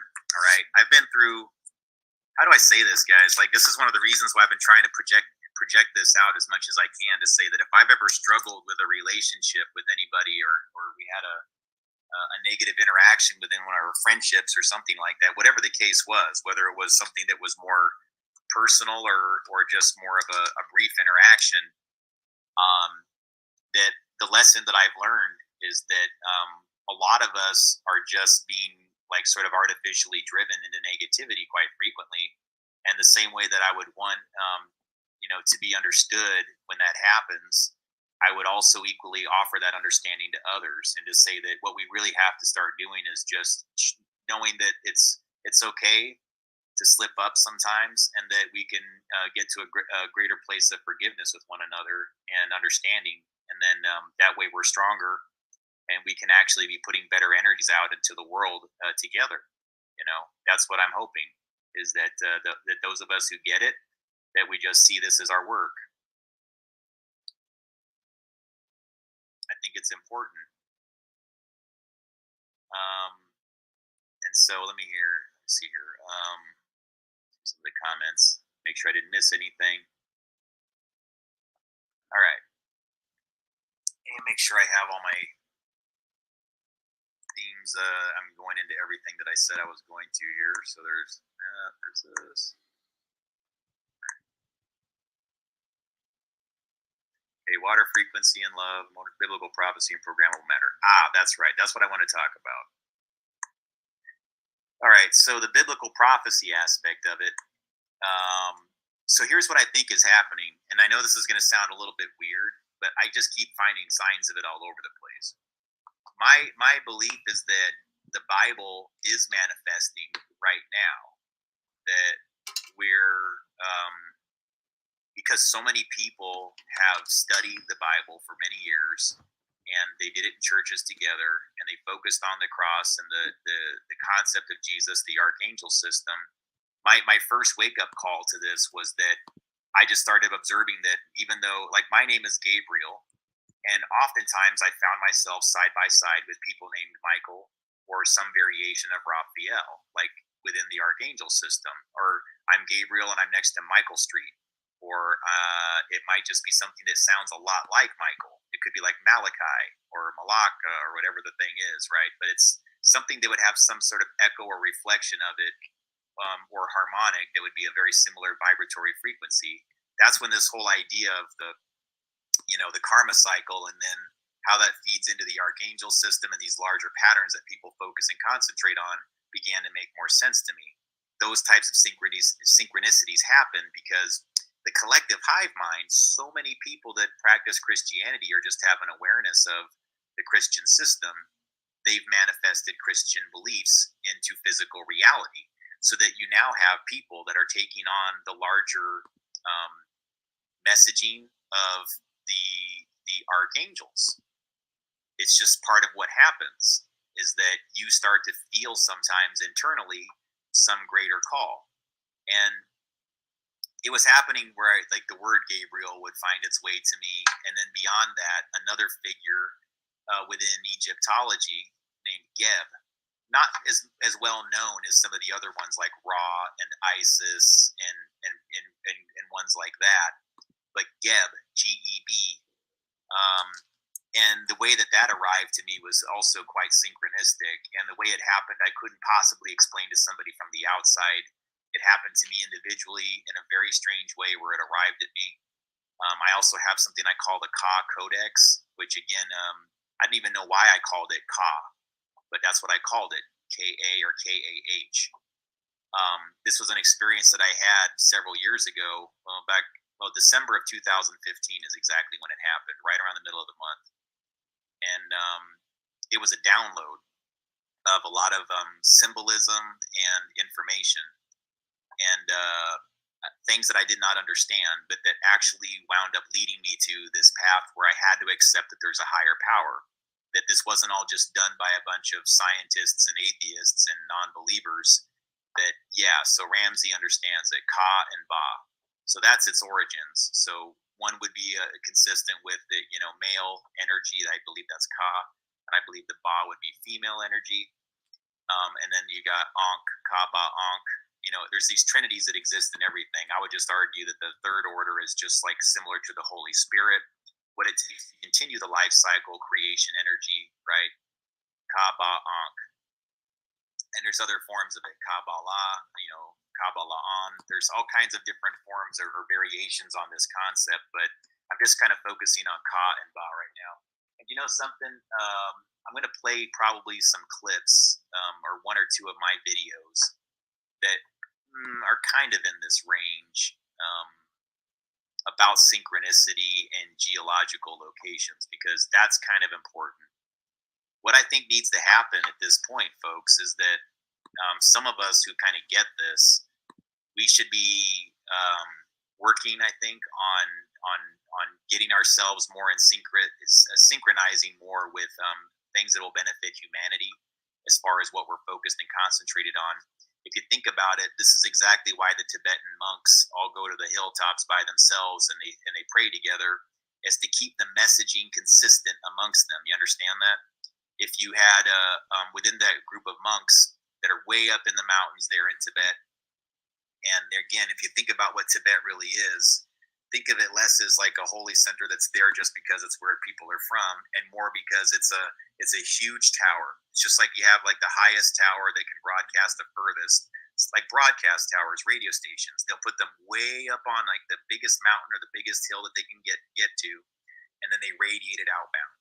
Okay, religions oftentimes do that too. Churches oftentimes do that too. Religious centers, religious communities that understand bioenergetics, they understand how the physical location that they're in can actually encourage this process of radiating their message outbound into the collective consciousness. Okay, so I would argue that, yeah, it's like communication towers, they're just replicas of something that pre-existed within the ancient technology. There's an ancient energy grid that pre-exists these towers, okay?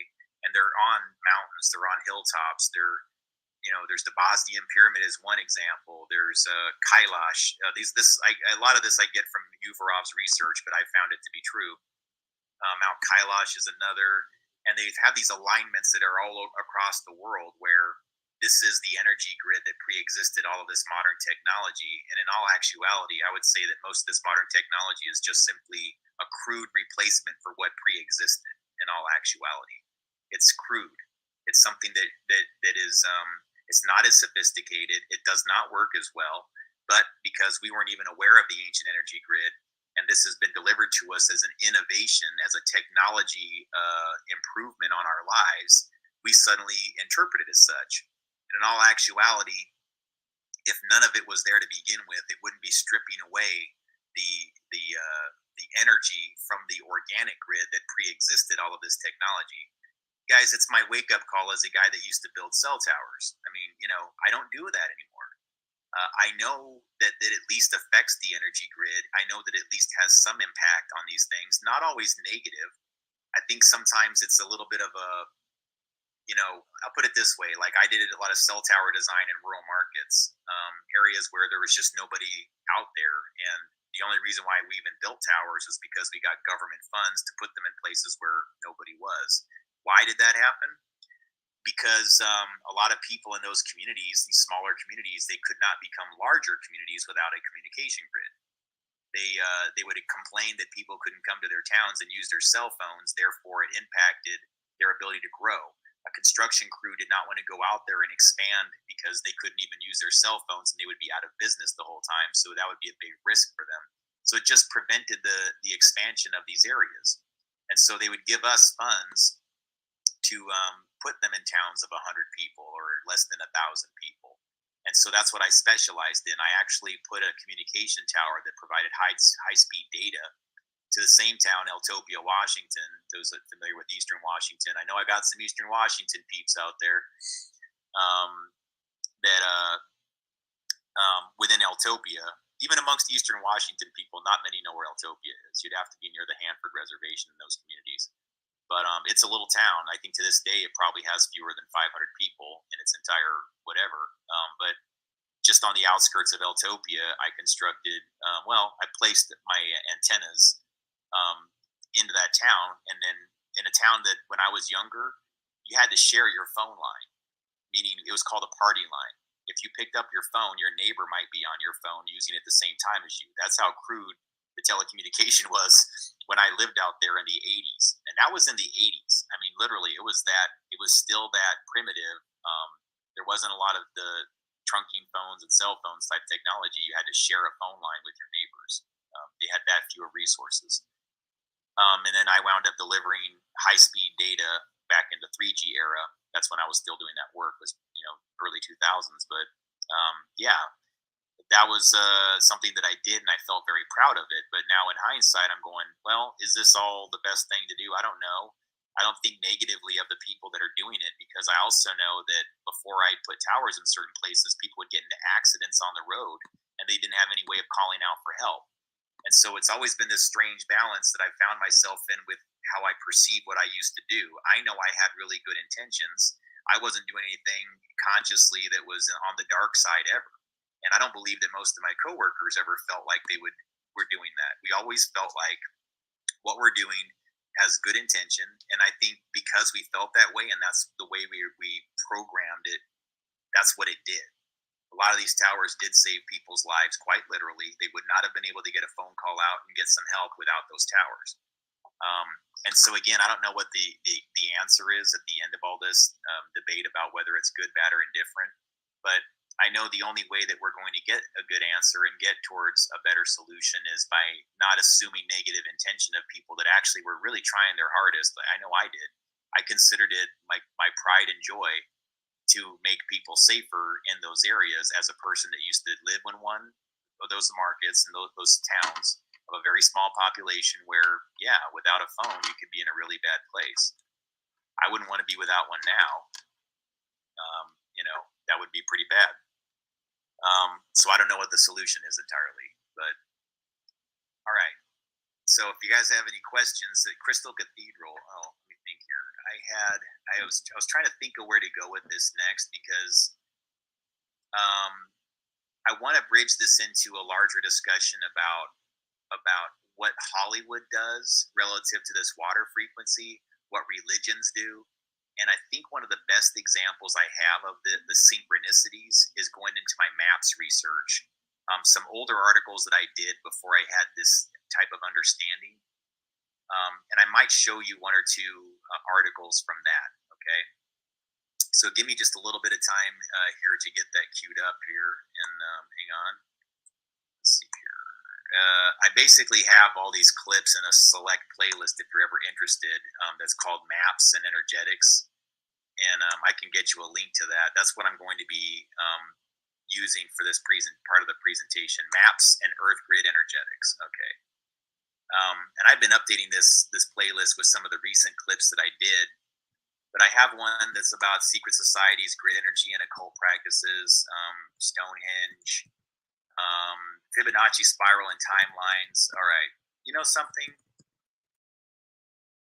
Yeah, you know what? This is the one to play. And it's amazing how this wound up happening. I'll be straight up with you.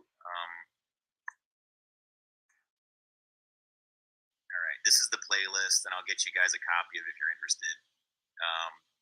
But I'm going to show you one. Yeah, actually, this is the article. Oh wait, that's the wrong one. Hang on, that's the one. All right. Hopefully, I won't get any weird copyright strikes on this or anything else like that. But this kind of shows you a little bit about how the synchronicities work. Um, I don't know. Is this the best one to play? Real Genius, Sacred Geometry, and Math in Hollywood. I'm trying to think here. Yeah, because this one deals with the love frequency. And again, this was kind of like my first.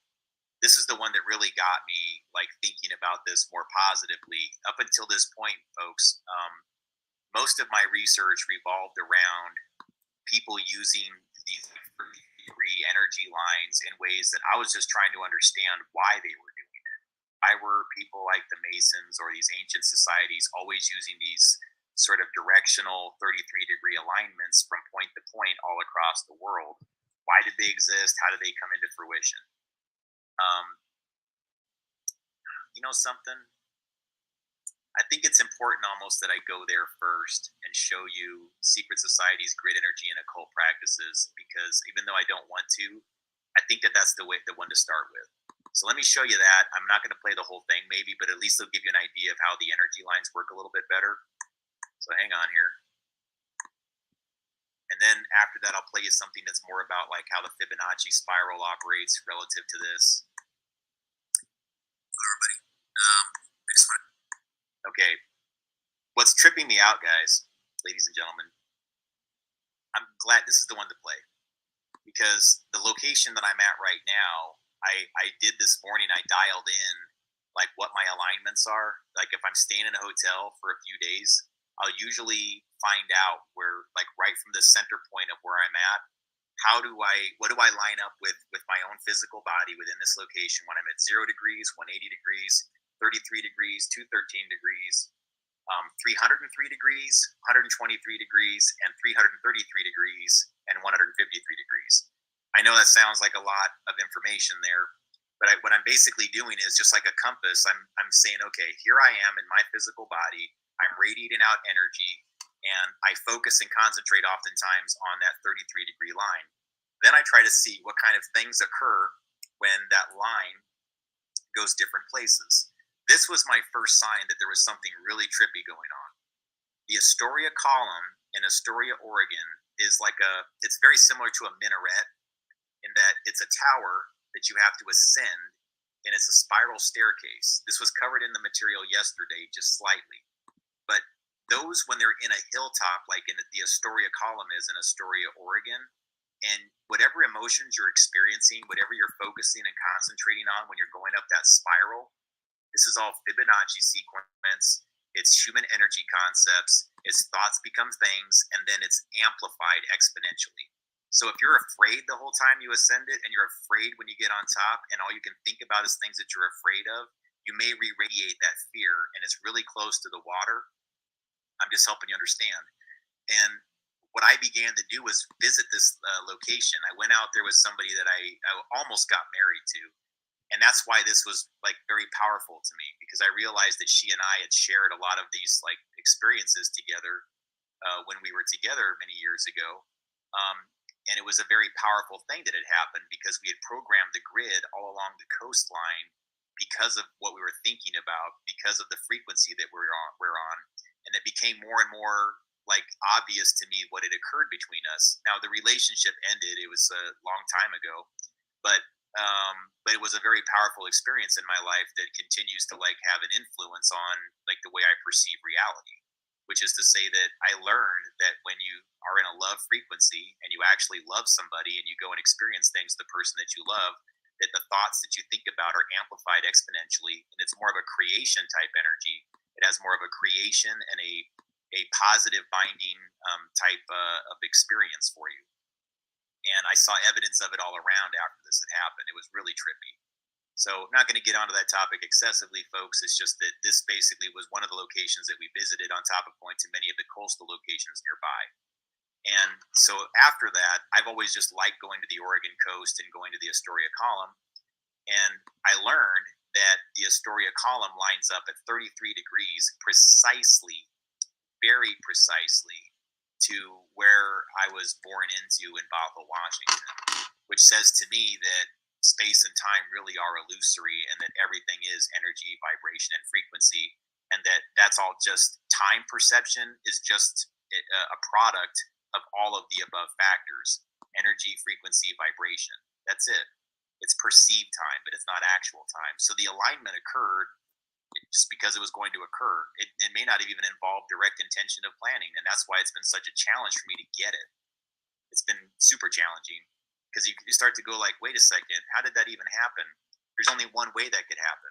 There's a higher power. There's a creator, and that it knows all this, and that it's living and experiencing reality through us, with us, and as a part of us. It's in us. Without that, or without further delay, I want you to see this clip, and I'll be back. Here's some map research that I've been working on since about, I'd say, it's probably been going on since November, December or so, 2015.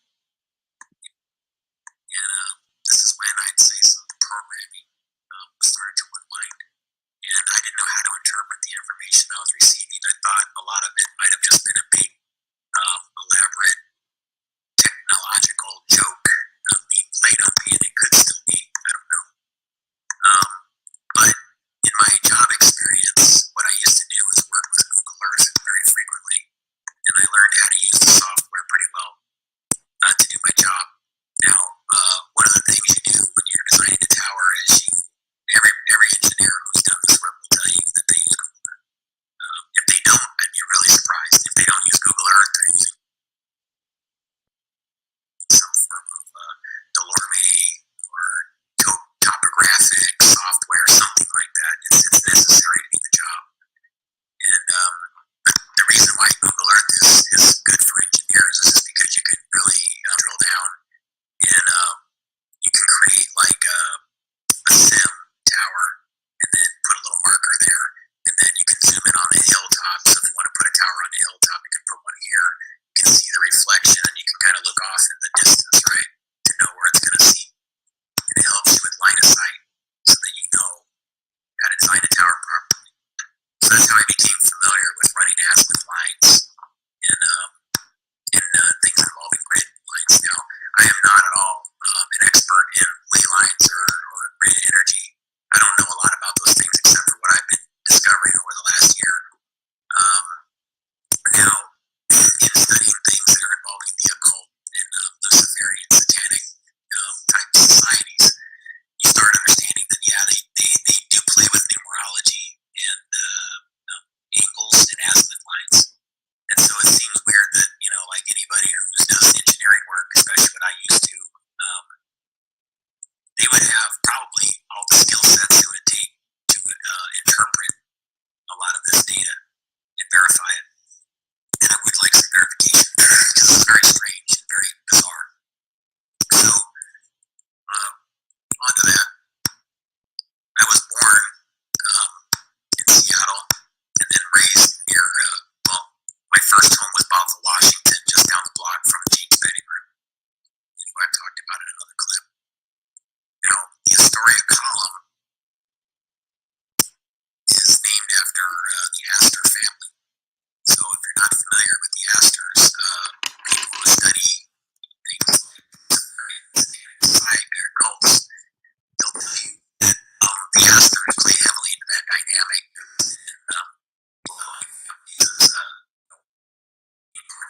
Sonic. I think you can make arguments about whether or not it's a plastic group of people that represent that.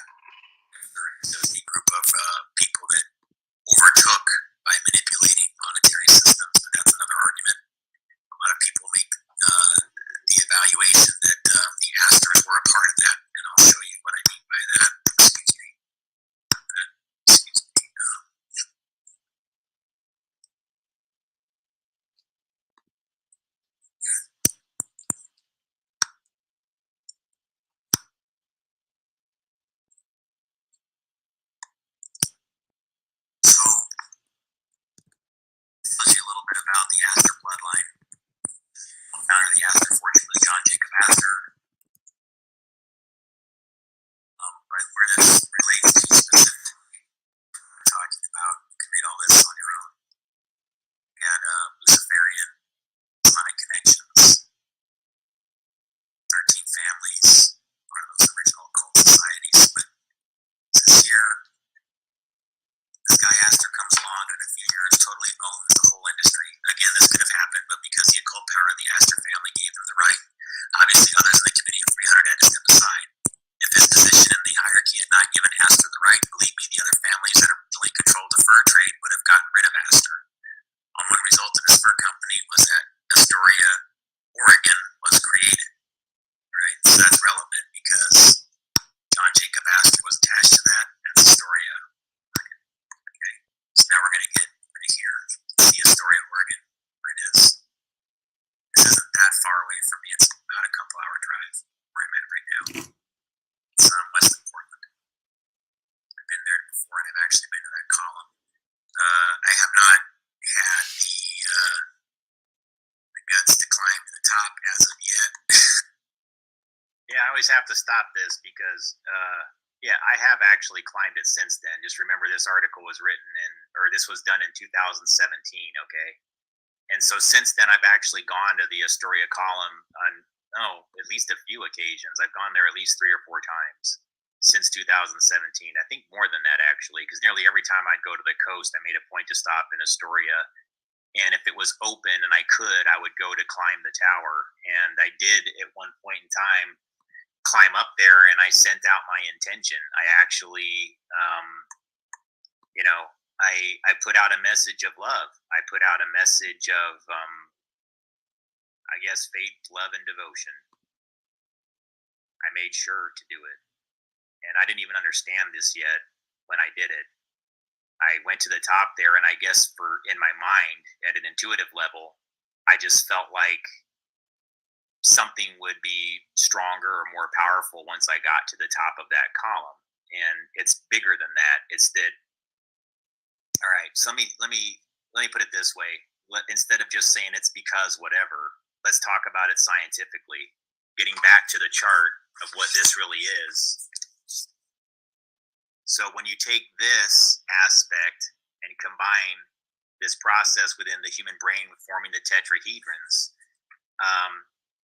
with your pineal gland and everything else like that, and then you're basically like a computer. You're inputting a file with what you think about. You have to think about this a little bit.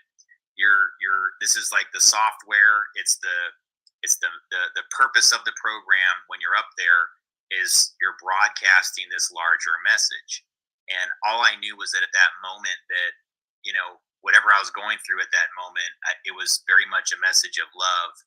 And it was strange the way that when I radiated that out, that I found that it karmically, in a good way, returned to me. It gave me affirmations that I actually felt more love. I actually felt more acceptance because I put it out. And again, I would argue that if I'd gone up there and tried to do something that was more selfish minded, that was more hateful, that the karma would have returned to me equally, And so that's why I try to say, folks, like, be very conscious and aware of what you do with your energy work. Because the era where people can transfer karma or delay karma is over. And what is karma? Well, I mean, it's not actually, I'm glad actually we're having this as a whatever. So think about karma this way. Say this is the earth that it's traveling, right? This one of these circles is the earth. All right. And then the earth is about 22,000 miles around. Okay. Like you can make one loop all the way around the world, about 22,000 miles. All right. So if extremely low frequency, let me get this thing out of the way. So if extremely low frequency, human brainwave has a plasma attachment with what you're thinking and focusing and concentrating on, then that message of love, okay, or whoever it is that you're thinking about, then that's going to basically go outbound from here. Think of this as the globe, and it's going to travel all the way around. And guess where it returns to? Returns to sender. But the whole point of karma transfer and karma delay within the dark workers, the people that practice the dark arts, black magic, the societies that don't have as good of intentions, or they might have started off well, but they got greedy and they started going, haha, I understand this. How can I make this work for me and my people instead of the whole world? That's our problem, guys. Groups like the Nazis, they all understand this intrinsically. At the core levels, the people at the highest level, they all get this 100%. They just don't want you to know it, because you'll do something completely different with it if you're watching my material, most of you, okay? You're actually going to understand what this really means, and you're not going to practice, quote, magic, because even if that was your goal or that's your intention, is to do something selfish-minded or to do something that's destructive, what I'm going to tell you is now the way things are turning, and because this process of karma delay no longer works, you're going to find that your actions return to you almost like that. Good, bad, or indifferent. That brainwave is going to travel. It's going to go whoosh. It's going to be just like that. And what I believe is going on right now is that with this 7.83 hertz, Earth brainwave that exists, that the Schumann resonance being at 7.83 hertz is sort of merging with the brainwave frequency, which is about 7.83 hertz, and that all of it is rising ever so slightly. And that this is what's trippy about this, because the numbers themselves bring things into physical resonance. Okay, so if you think about it, you have chakra points that have a certain number. You have a certain number of continents, and there's a consistency, just like you have the 7 seals within the Bible. Okay, what I believe the ascension is that just like there's an infinity symbol, and God bless the person who, because they're my friend, that this is like part of why I learned this is through a series of discussions where they shared geological locations with me, and then I placed their data sets involving some of these locations in Ireland relative to some of the things that Yuvarov was discussing, and between her information, Yuvarov's information, and the things that I already knew, it again formed this other trinity of understanding. It actually was from completely different places in the world and different backgrounds. We had these weird energies that kind of all merged together and formed this as the structure of what is going to happen next, is all I can tell you. It's like I just know what's going to happen next. As weird as this sounds, okay, what we're truly ascending into is a life cycle that won't be the same as it was before. And it won't be based on, it'll be the end of the death cycle. It'll be the end of the trauma cycle. And that we're redefining what different spectrums of energy are, because we're not programming them with hate anymore. And that's been sort of the game up until now. And that what we're going to see is that the Schumann resonance as well as human brainwave are going to be a little bit closer together, and that it's not going to be in that 7.83 range anymore. It's going to be closer to 8. Actually, it's going to be 8 and above. Why is that? Well, because when this happens, there's going to be this huge space out in the ocean where I think that it's going to, that the end effect is, because people are focusing on these numbers, that the infinity symbol being an 8, again, thoughts become things. If you focus on the infinity as an eternal symbol, then when this age or this era is brought into fruition, then what we're going to experience is the infinite. And I call this the 8th continent. It's this new awakening and this awareness about what life energy is, and more people being conscious and aware of what they're doing with their energies. Because when you experience instant karma, it's a little bit like if you feel like slapping somebody, it's going to be like, to remind you, don't go there. All right. That's how it's going to translate to. So again, not punitive or anything else like that. It's just more that you have to be more like, what we're going to be doing is more people are going to be conscious and aware, and it's going to be a whole new era. And I believe the end result is the way it's going to translate into physical reality is that we're actually going to see a new landmass emerge somewhere out in the middle of the ocean where currently there's really nothing there. Again, that's just an intuition that I have. I can't tell you one way or the other. I'm not claiming to be some kind of prophet. It's just one of those things that I've felt going back for years now, that there's this hidden land that, as a result of human brainwave accelerating a bit, that's going to cause a whole series of natural events that's going to like shift the water tables around in different spots. And this is one of the reasons why for years now, going all the way back to the 2012, you remember like in 2012, they're trying to convince everybody that the world was ending, that the Mayan calendar was ending, therefore, right? Well, think about it, guys. You heard what I talked to you about with the Mayans yesterday. If you watched yesterday's stream, so you must know that that's not the way things are happening. That was the end of that era that they began. That was the end of the Mayan system. The end of the energy accumulator system was in 2012. And what we've been experiencing for the last decade, think about it now, it's 2022. All right. So for the last 10 years, we've been in a cycle of repair, of healing. That's what's been going on, because the era that was defined by that Mayan calendar, using that sacrifice energy, the energy accumulation, that is ending. Okay. Yeah, I mean, I get that. What I'm saying though is that the reason why it ended in 2012 was because that was not the end of the world. It was the end of the death cycle. It was the end of the sacrifice, trauma, fear cycle as this primal energy that gets everybody into the synchronicities. Now we're going to be transitioning. We're in the middle of the transition, the ascension into this sort of eighth continent awareness, whether it's going to be an actual physical reality or it's just going to be a new era of understanding. It surrounds the number eight. That's the best thing that I can tell you. Okay, and again, I'm being very I'm kind of sharing some things that I normally would keep to myself here because they sound a little silly.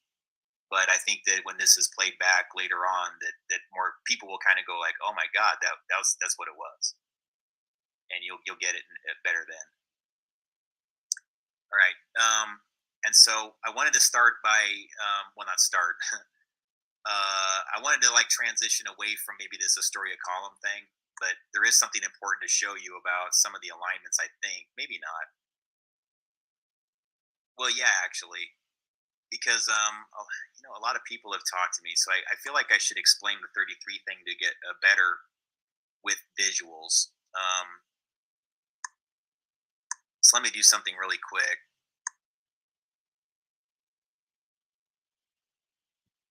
So that Astoria column, if you follow this line, the tower and everything was placed. Hang on.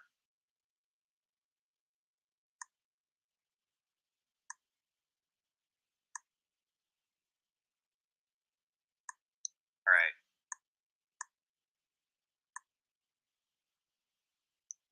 I'm going to get into the Freemasonic thing. All right. And the reason why is because, again, I tend to get quite a few comments from people that I guess maybe think that I'm an apologist or a Mason myself, or whatever. And one thing I can tell you is I'm not a Freemason. I don't practice Freemasonry consciously, but I'm aware of how some of it works. And I've studied some degree of their learnings and their teachings to get that most people don't get it. They don't really understand what they're doing with the number or what its original intention was with that 33. Usually what you see in conspiracy circles is the Masons will always tag something 33 when they're doing something negative. I would argue that that's a sign that you're dealing with Nazis that are wearing the face of the Freemasons, which is something they love to do. And they'll never make mention of the fact that Oddfellow, Independent Order of Oddfellows, and the Rebecca Assembly are doing anything. To me, that's a sign that you're getting information from people that have not done their research or are just repeating something that they heard, saying because Freemason. If you've had genuine experiences with Freemasons, I would say, does this resonate with you? Did you find that these people that were the Masons were more consistent with Nazis, or did they seem more like they were people that practiced these sort of traditions? The Nazi ones aren't really Freemasons. Just like there's a lot of people that are Nazis that represent themselves as Jewish that aren't really Jewish. Okay, I hope that makes sense. It's part of their method to confuse everybody, to get you thinking negatively about different people.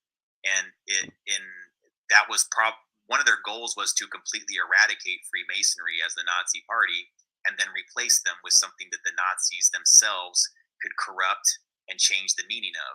And again, it pre-exists even Nazism.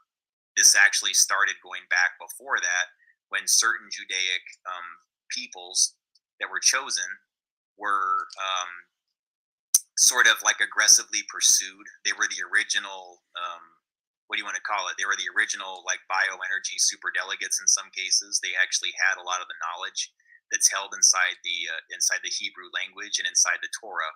If you study those two concepts a little bit more, and I'm definitely not an expert in that, What I can tell you is there's a huge math component, a huge interpretation of one thing means another within the Hebrew language and within the Torah that I really want to learn more about, because I feel like I already experienced this sort of like understanding of the meanings of the words relative to numbers or the letters relative to the math.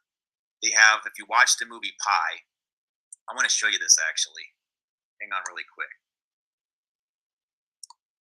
Um,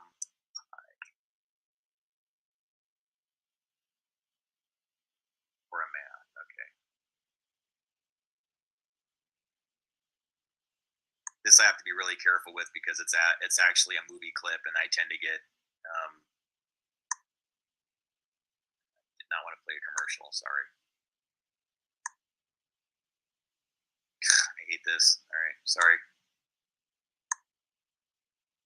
I'm not trying to play any commercials. Stop it. I gotta skip past this, folks. Hang on.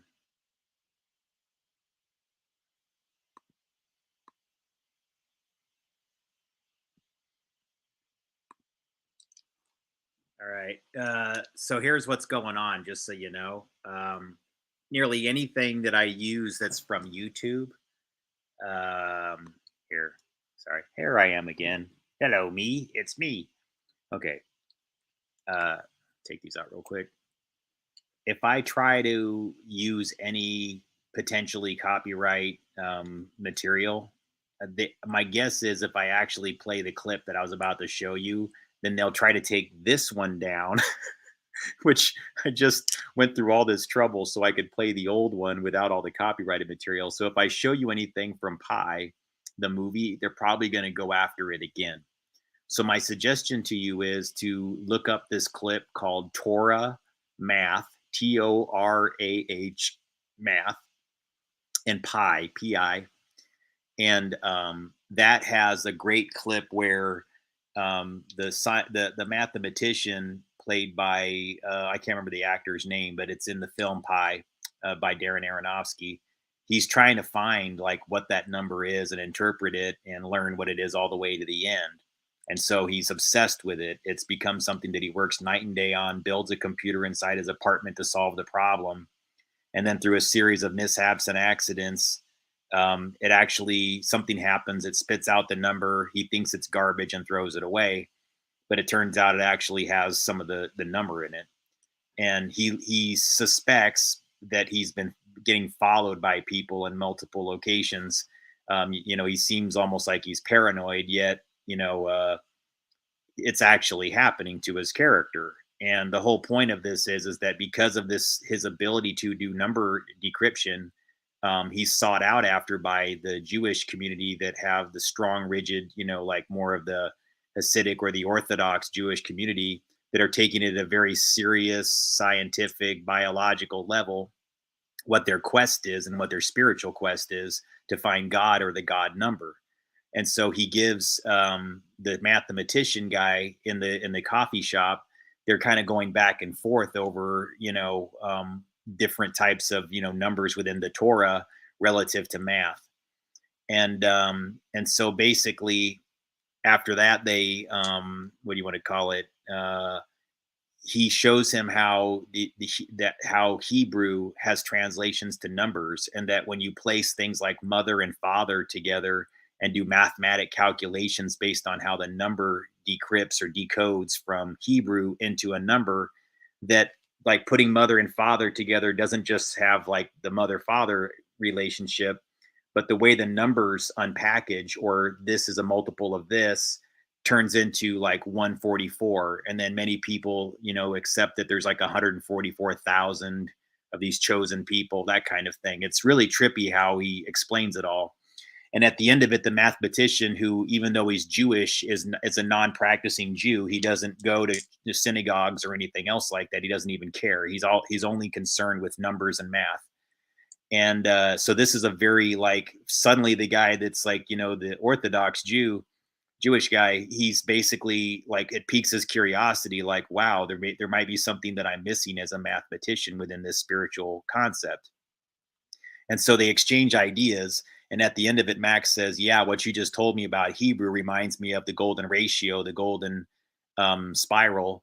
And that's produced when you reach this theta value from the Fibonacci sequence. And so he basically says everything you just showed me within Hebrew and the Torah has a translation into the Fibonacci sequence. Wow, guys, my leg is having some, oh my God. Oh my God. Sorry. Oh, guys, I have to just play this clip and I'll be back. Wow. And I've been trying to explain to this audience things that I've learned about angles and azimuths and energy lines and grid lines and matrix lines. Oh my God. And I'm getting so many things right now that are so humorously self-evident that there's no possible way anyone can deny the science of this, that it's just had to make me laugh multiple times. And if you knew the kind of things that were going on when these realizations happen, I'll explain a little bit more here shortly, but at the risk of getting a copyright violation, I'm just going to play something for you really quick here. This is from the film Skin Deep. So when I first discovered one of these esoteric lines that basically ran from the Astoria column in Astoria, Oregon, out towards my birth home at 33 degrees, which is this magic number involving energy lines and man-made grid lines. I was watching this exact scene, okay? And this is a film called Skin Deep, directed by Blake Edwards. And I was crossing from Astoria Column to Bothell, Washington, where I was raised in, the neighborhood I was raised into. It was passing at 33 degrees, and I was going to cross Blake Island. And right as this scene played,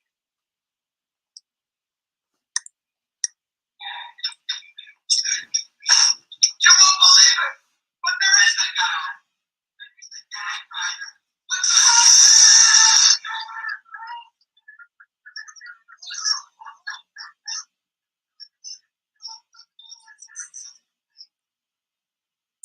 That happened, right?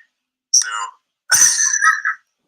I'm crossing the water, 33 degrees. There really is a God. Okay, let's get down to the nitty gritty of this, though, right? You know, math. What's going to prove everything I'm talking to you about? What's this all about?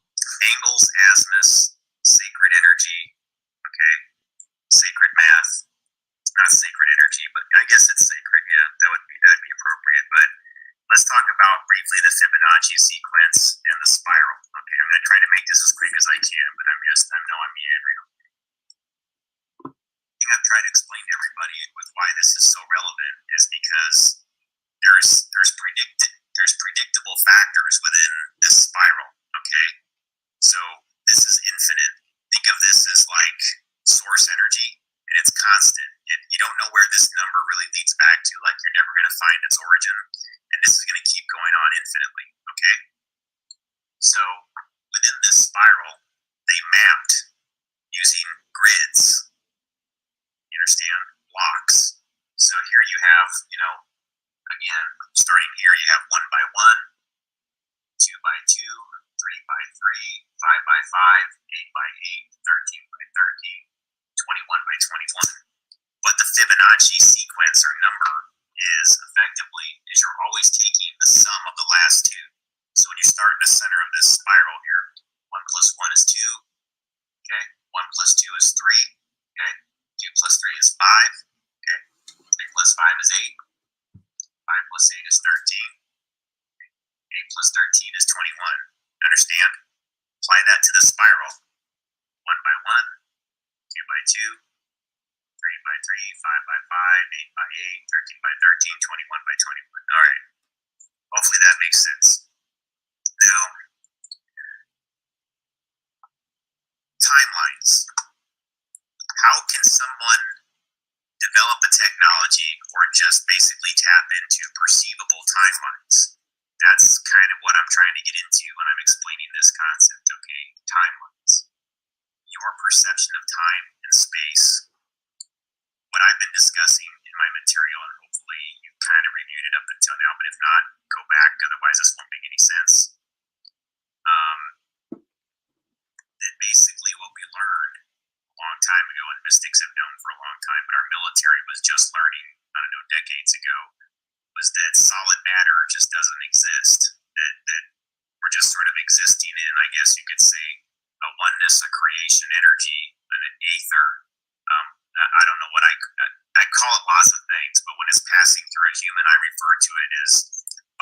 plasma. Some societies call it things like vril. Some societies call it chi or prana. This is just life energy. Think of it that way. It's what has been typically considered unmeasurable and intangible, yet it's tangible and it's measurable. It just seems to be hidden from us here in the West, which is not going to be happening much longer, I can assure you. I'm just telling you, man, it's becoming so self-evident now. There's like no way of denying these things. That's why I've just been like, I'm just constantly like in a state of like joy lately. If you knew where this is all happening, this is not, I can't even get into it. It's just so bizarre. But getting back to the number, what you need to think about with timelines is even if that there is no predictable, well, let me put it this way, even if you don't know where time begins and where it's going to end, right? Nobody really knows. Within the infinite, there's predictable factors by simply running a trajectory line from this point to this point to this point to this point. What I mean to say is if you have enough data, okay, about what happened right here, and they've been collecting data progressively more and more, then it's simply a matter, mathematically, of having predictable factors, behaviors, data, locations, patterns, whatever, to know what's going to happen over here. And if you know what happens over here, then whenever this spiral comes back down around here, you're going to know. Also, same for this, right? Run your line, you're going to learn. Okay. What does that have to do with the angles and the numbers? Why 33?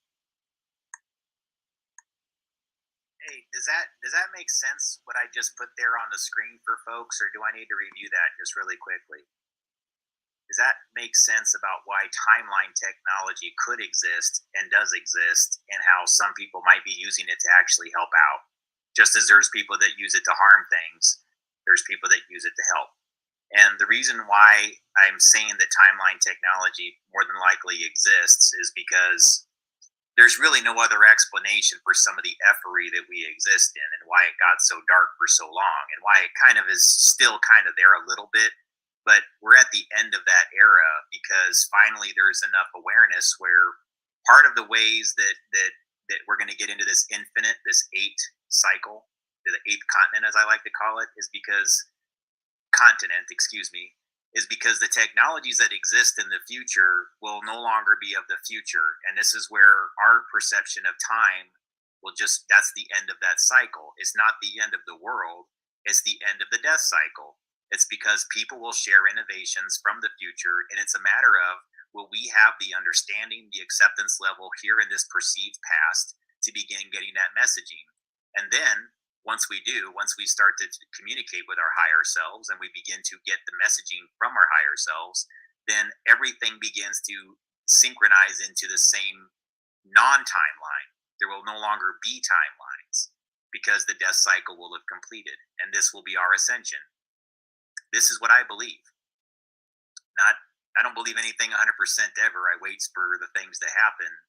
But no, if you think about it, folks, this is really what happened is the folks that had an edge on this and already understood it, they tried to keep us into this horrible karma cycle of karma delay for them, where they can transfer their sins, transfer their negative actions and activities over to all of the wrong people, mostly those who are, quote, chosen, if that's what you want to use as a terminology. The point being that, eventually this era was going to arrive, and there's only so long that you can delay it for. That's why I call the Nazis, like, the term Stalag has more than one meaning. It also means stall, as in freeze, and lag, as in slow down. Stall and lag, okay? That's what they've been doing to prevent us from getting into this infinite cycle, is stalling and lagging our perception of time, stalling and lagging us constantly so we focus excessively on time, making us like do things that are personally destructive or make us unhappy, having to go to certain environments, whether it's a job or just a negative behavioral situation that we'd be stuck in. The point would be to constantly keep us in this cycle where we can't even think about the infinite, can't even think about that, what the relevance of what we exist in is. What I mean to say is, guys, is like timelines do exist now, And if you're not getting information from other timelines, then what else explains everything? And what I just showed you within the Fibonacci sequence should explain how a technology can and does exist that can manipulate timelines. And if you ask me, and I don't think this is entirely intuition, I've got some of this from the sidelines, that it's basically because of what things like CERN and their other hadron colliders that are like at Brookhaven and other places, what their real function is to use the magnetic rotation that's bored heavy into the earth, and it's literally slowing down, stalling and lagging this whole process where we'll eventually get into this infinite life cycle where we'll literally be bringing the heaven to us. Heaven is going to come down to us, and at some point, if you're waiting for it to happen this way, no. The way you make this a reality is by making sure that you are in a open-minded brainwave state to actually receive the information, and that you don't deny it yourself. That when God is discussing things with you, or whatever you want to perceive as messengers are, if they're angels or whatever, that you actually take heed and listen to what you're being told. You don't have to believe all of it, but when it becomes self-evident and you get enough signs that this is all happening, then understand and know what it means. We are moving out of perceivable time. That's what's going on. And this is the era. This is if you ask me, this is when it's going to happen. It's in the very near future. Because I think that a lot of people thought things were going to happen in 2012. And the whole game has been to prevent every 10 years people from having the awakening and the awareness. Aggressive events that'll happen leading into each cycle of 10 years that makes it to where nobody can focus on this. Nobody can concentrate on it. You're distracted by, job losses. It was like 9/11 back when it was 2001, 2002. There's always these things that they do to create these mass trauma incidences that we all focus on and argue over endlessly.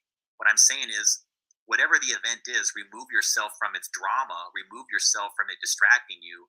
When you find that those events are distracting you from just doing these basic understandings and learnings that are spiritual in nature, you're going to get the information, then you're going to understand it, and you'll spread that understanding at a etheric level, a bioenergetic level, psychoenergetic level. Your thoughts will become things, and then we'll actually bring in this era, because it's all being produced with human brainwave, which creates earth brainwave. I hope that makes sense. It's really just this. The game, just so you know, is to constantly jam this process right here, okay? Is to jam this process to where when you're being given the information from this other perceivable timeline that's telling you how this works and just giving it to you directly, that you won't be able to receive it. Because the whole point of what's called event-related desynchronizations, I know there was somebody who was in here earlier who asked me about that. Okay, that's the kind of thing that I'm looking for when I know somebody gets it. All right, are you asking about that? Then you get it. Event-related desynchronizations, just so you know, you have to think of it as the only way to bring in this era is to have this open brainwave state where you have the perfect tetrahedron formed. And when that process is constantly jammed through events like, mass trauma events, whether they're shootings or there's something like 9/11 or whatever it is, you're not going to have the ability to open up, because you'll be focused on the daily dramas that don't really exist. They're being manufactured. And they keep you in the Twitter cycle, the Facebook cycle, the negative energy cycle. They want you in bad relationships. They want you in bad jobs. They want you in bad friendships, and surrounded by people that will always prevent you from receiving the information that's vital to making this all happen. So that's the real spiritual war. It's removing ourselves and finding a way to survive after we've been used to the universe being a certain way, so that we can just sit down, focus, and concentrate on what matters. And then after that, you're going to find, folks, this is where you have to do the real spiritual heavy lifting, because a lot of times you're not in the environments that make it possible. And because we're vulnerable and we have to deal with these things by ourselves quite frequently, we just don't have people around that we can say, like, all right, look, let me hold your hand for a second, or let me help you get there, or how about you let me explain this to you again so that you understand this part here, whatever it is. Okay, because people need that. People really need right now to be able to receive the information, and that requires that you're not stressed, that you're not in a fear state, that you're not in a constant state of trauma, that you're not in bad relationships, bad homes, bad jobs, none of it. when you're doing this type of work, you're experiencing something very pure, very holy, unless it's the other side that's messing with you. But here's the thing: when you're one of these people, even if it's like some what do you want to call, like a AI or Luciferian trick on messing with your synchronicities or your perceptions, you're still going to get the information that you need because that's how you're wired. Okay. You'll just, what you'll learn is that the fake synchronicities will have an inverse wherein you'll find the real synchronicity, and they're just trying to distract you with something that's fake and that's designed by them to prevent this cycle from actually coming into fruition. And if guys, there's a great animated feature by Ralph Bakshi that's called Wizards that actually explains this quite well. But it's a really bizarre film. But those who've seen it probably understand what I'm talking about, because it does involve like wizards using time perception to scare people into submission. And even has the Nazi symbolism and Nazi propaganda reels that are used by the wizards on the population to make them just get afraid of even picking up a gun if it's their enemy, or it puts them into a rage and a death cycle modality if they're exposed to it, if it's one of the people that are their soldiers. It gets them submissive to the larger wizard, as well as the people that would, are the enemy of the wizard. They're all afraid of this event. So, yes, Ramsey, that's one that I would say, even if you just look up a few clips on YouTube and just see some of the way it is, you'll kind of probably understand what I'm talking about. The dialogue is really disjointed. It's kind of a movie for like people that were probably on acid or seriously stoned. I mean, again, sometimes when you go down those paths, there's some learnings there that you wouldn't have gotten if you hadn't gone down those paths. So that's all I can say, guys. Try not to judge people or the unique journey that they've been on, because you'll find that sometimes they've gained wisdom from going down those roads that others just have not ever come across. I'd also argue that you shouldn't stay excessively in those places, but you also shouldn't like devalue somebody if they've gone through those things or been there. That's all. I mean, again, guys, I've been very open about my experiences in that range, and I can tell you I learned a lot. I learned a lot. Anyways, but I still want you to understand like this concept involving the Fibonacci sequence and timeline. So are we all kind of understanding that? And I'm going to play it again just so as a quick review. This one part about timelines, and then I'll let this play. If you knew where this is all happening, it's just, I can't even get into it. It's just so bizarre. But getting back to the number, what you need to think about with timelines is, even if that there is no predictable, well, let me put it this way, even if you don't know where time begins and where it's going to end, right? Nobody really knows. Within the infinite, there's predictable factors by simply running a trajectory line from this point to this point to this point to this point. What I mean to say is if you have enough data, okay, about what happened right here, and they've been collecting data progressively more and more, then it's simply a matter, mathematically, of having predictable factors, behaviors, data, locations, patterns. Okay, so what I'm explaining in this, guys, is called prediction modeling, all right? And so within prediction modeling, this what I think is what drove the obsessive collection of our data, the obsessive collection of all of our relationships via engines like Facebook and Twitter and all the other things, where it's just like accumulate more and more information about all the people out there, because then you can create a more efficient and accurate prediction model of human behavior.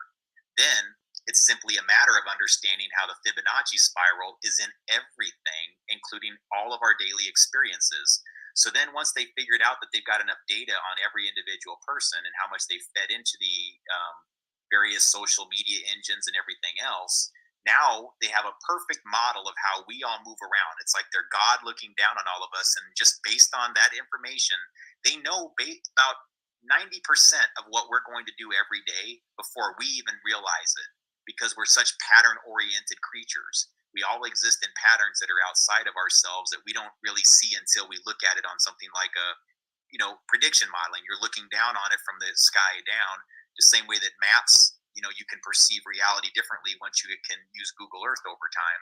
You'll start seeing all the different synchronicities that exist on Earth, And that's like another tool that we have in modern technology that we didn't have before.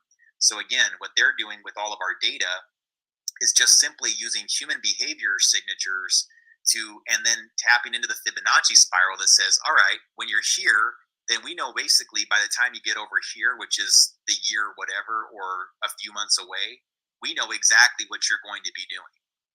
And that's timeline technology. And then it operates on plasma fields and the extraction of plasma fields from people to tap into our psyches and our subconscious. And that's the psychotronic element of it, which is precisely why the methods of event-related desynchronizations are meant to throw people off of understanding this, so that when you will benefit from this information from other timelines, that you're thrown off sync. It's just like and knocks you offline.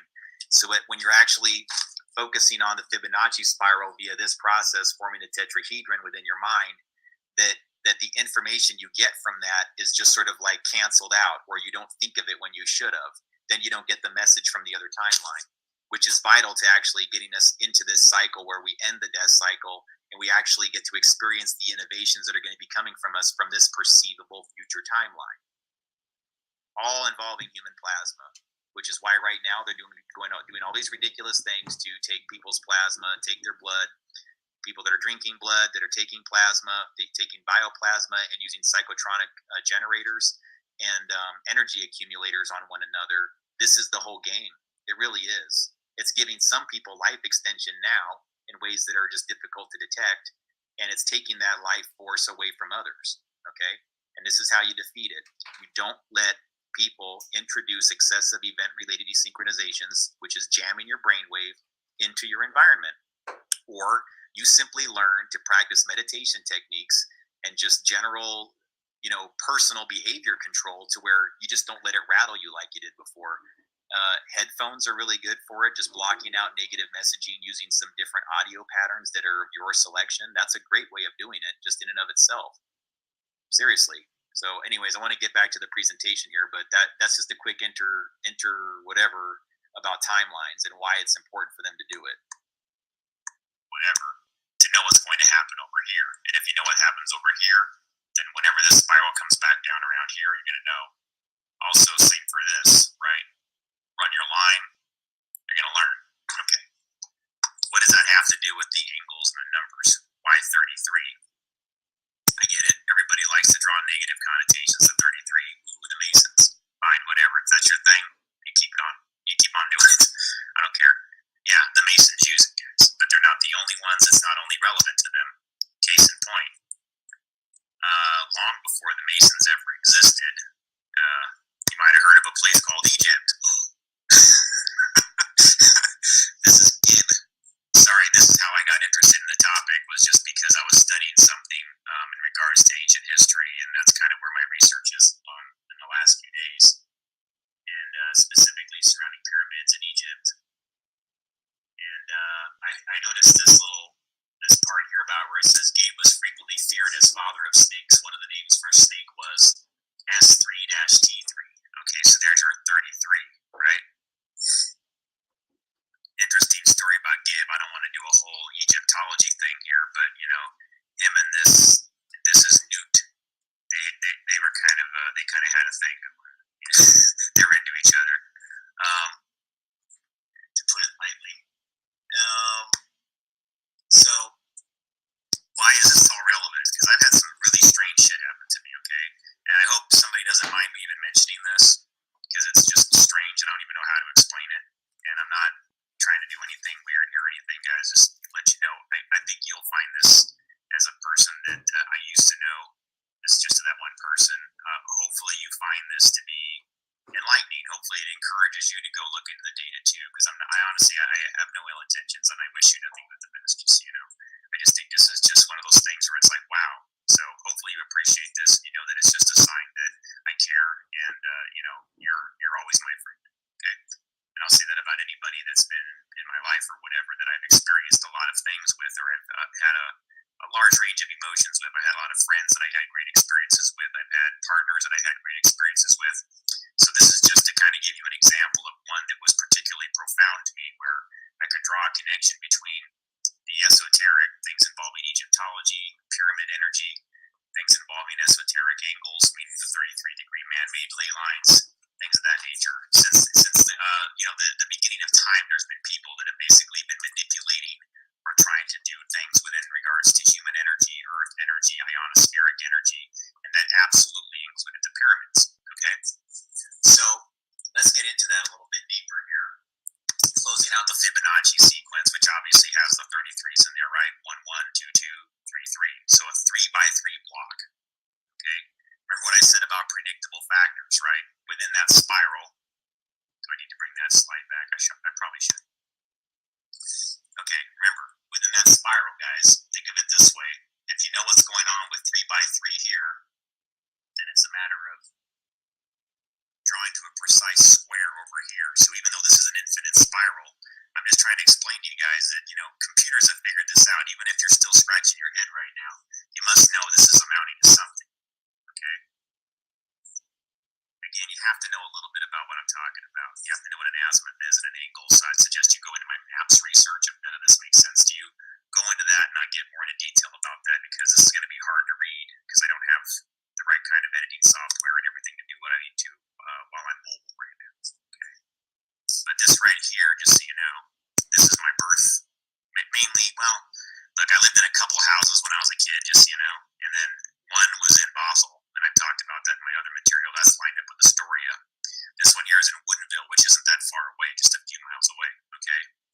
What makes this even trippier is yesterday I had this huge revelation about the way that there's an earth alignment, and I read this is from somebody else's material. Like I'm learning a lot from someone else right now, and it's such a gift, right? Let me tell you something. I'm getting such schooling right now. I can't even begin to tell you. So I would not be learning any of these things if it weren't for some very brilliant people that are providing guidance and a lot of research that has already been done prior to me, and I'll be sharing more of that soon. The point is though, this is where I was raised. Okay. Anybody who wants to follow along, I can give you the coordinates. Because I think it's better if you can just sort of know for yourself, okay? But hang on really quick. So again, if you have Google Earth, this is a way for you to just to validate what I'm telling you here. So again, there's your GPS coordinates, 47.800318. Okay, latitude -122.162651 longitude. Okay, and then there's my address up there. That was the home that I was spent, I'd say about 10 years in. So I was a baby when I was in Bothell, and they were waiting for this house to get built, and we moved into this house. Okay, and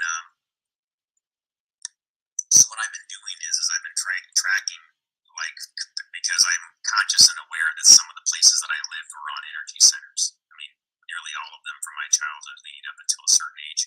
Almost all my homes were on these energy centers, and that's a whole other topic about why that happened and who did it.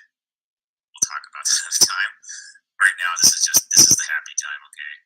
So what I've been doing is I don't just do this with locations like this, guys, because I'm aware that the Freemasons, like many are, they like to use the number 33, but what you find in conspiracy theory circles is that they always tell you that it's like the sign of a hit or a kill, or it's always a sign of something negative. Well, guys, there's groups out there that absolutely will tag 33 and do malevolent things with it, okay? But that's not really necessarily its intention or why its origins were. As you can see, there was a 33 that was used for this particular character named Gib, G-E-B, in Egyptology. So it obviously had relevance that predates the Masons. And so that's all I found, guys, is that whether you believe that their definition is positive, negative, or has some malevolent intention, it's kind of irrelevant. Is that it's not the only definition. You understand? So anytime you see somebody obsessing over a number and always applying a negative connotation to it, or saying that it must mean a homicide, or it must mean a kill, or it must mean a secret code or a deception, not necessarily. It is a sign, though, that there is sometimes an artificial grid line, an artificial ley line. If you don't know what a ley line is, just look up matrix grid energy lines, grid earth energy lines. I've done a Twitter post on it not that long ago. It's absolutely a thing, okay? And the people that know about these types of concepts and understood Vril, understood Chi, understood prana at a deeper level, and how it has an interaction with the earth, they absolutely get it, okay? So getting back to this, so think about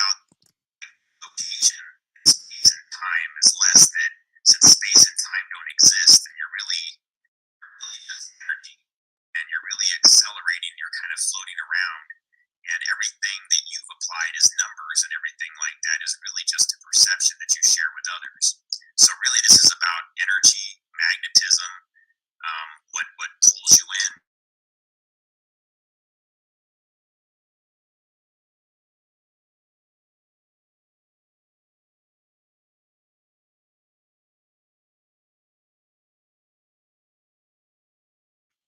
That line goes 33 degrees, and this one goes in the opposite direction. So it's effectively wrapping around the Earth. And one of these lines, right, is basically run a circle clear around the Earth. Okay, and I always start at these energy centers. So this one's going 33.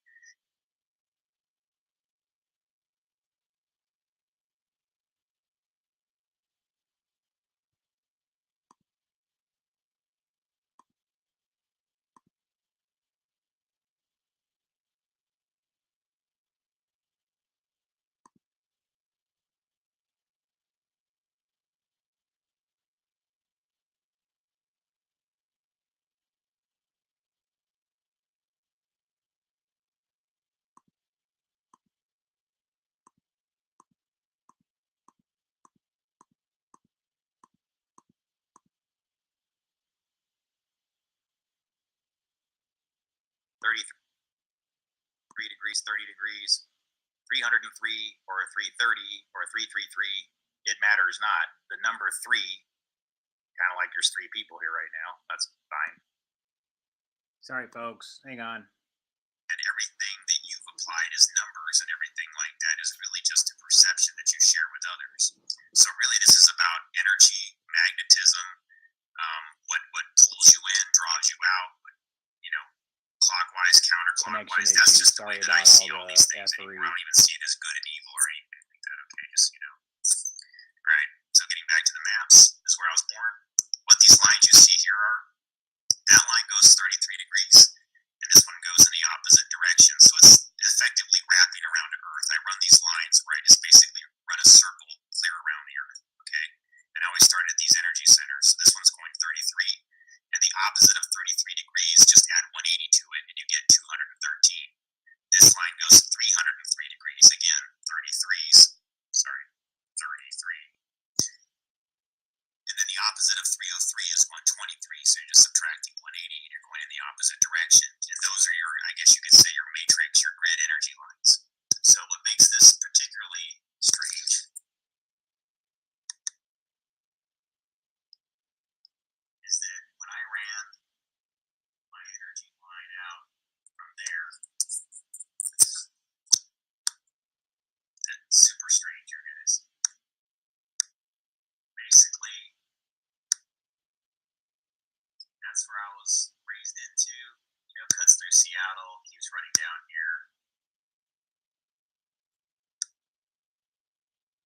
and it runs pretty close to Astoria, but not quite to the column, not like the other place does. But that's not why I'm doing this. What's trippy is I experienced a really profound event right here. So notice that yellow line before I zoom in. Sorry guys, the resolution's really bad. This is the line that goes, the 33 to 13 degree line that goes from the house that I spent my first 10 years of my life at, basically. And we would just go back and forth between Woodinville and Bothell to do things, right? Between different places. But this is the 213 degree line, and it lines up here at Hub Point, Oregon. This is particularly relevant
tell me that's not a freaking pyramid.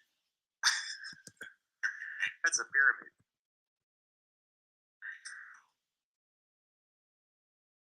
Sorry, I always kind of screw up my pyramid. But yeah, that's hook point. So you follow this down. Pyramid hook point is, and then you go here, and effectively what it basically gone on is, I had all these like things happen every time I was trying to do this, like interruptions when I was trying to. It's a long story, guys. Hopefully she'll find this humorous if she ever runs across this and everything.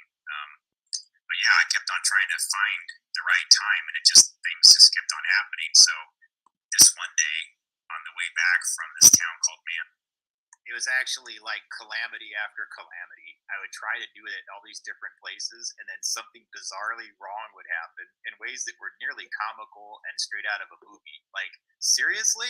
I'm trying to ask this woman to marry me. What the hell's going on?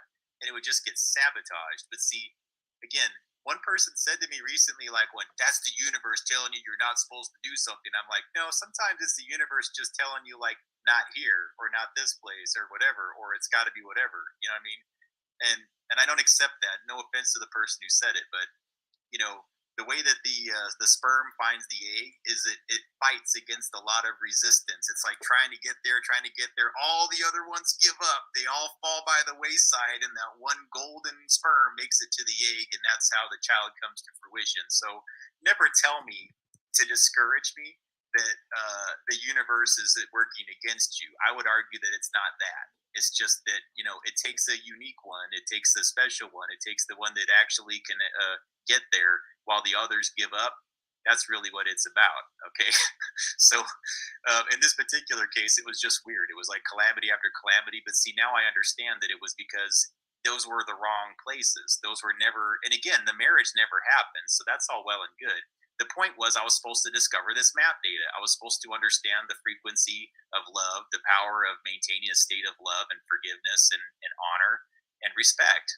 To me, it was a powerful lesson that manifested into physical reality in this really strange way. And I just appreciated it. So sorry about the interruption. Tanzania on a trip. That's where I was trying to do it, but it just didn't work out. And then I wound up pulling off this road, and I'm like, this is it. This is the spot. I'm doing it here. And I just pulled off this road, walked down this sidewalk, and went to a bench right there, right by this pyramid that nobody acknowledges as a pyramid. And maybe it's not. Maybe it's just something that I'm seeing on my map. Maybe you see something different. I'd encourage you to look at it, though. And it's trippy to me because when you look at where the line goes, when you zoom out,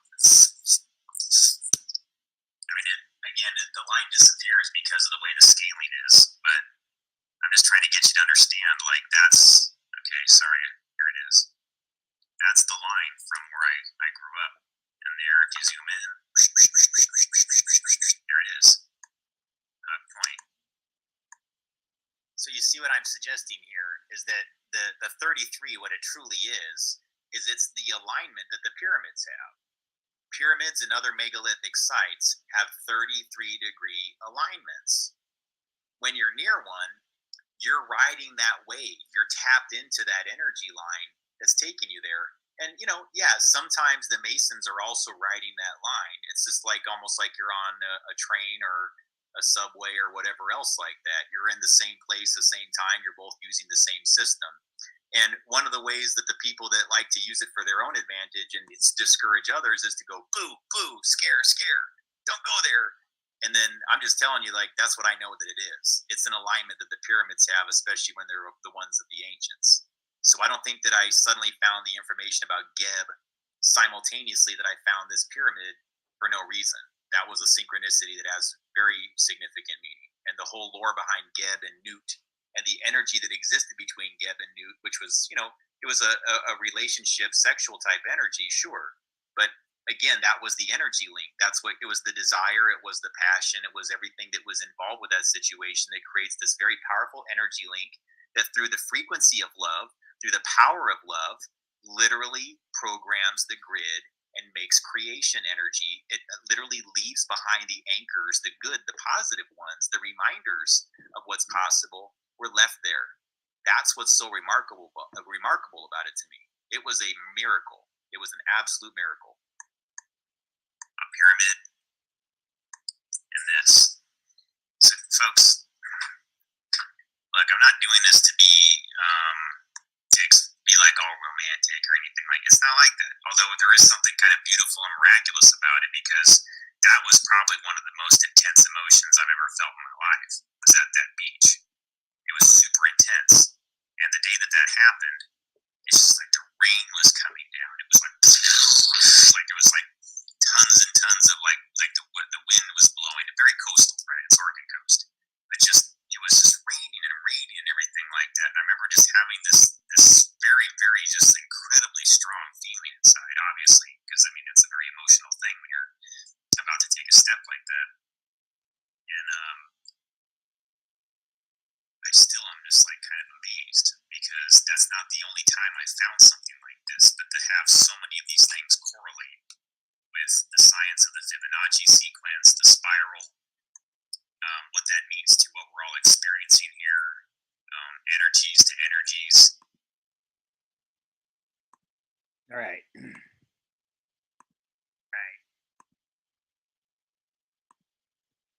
So thank you for your patience on the stream here tonight, folks. It's going to go on a little longer here just because I'm trying to replay as much of the material from earlier as I can. But, so folks, if the things about Freemasonry, are disturbing to some folks, I guess I understand that, if you have a different perspective on it.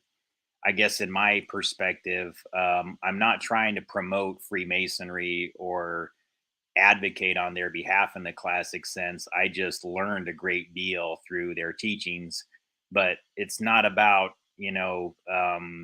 if people are interpreting it that way. I'm not sitting there as a person that's trying to say that that's the thing to do.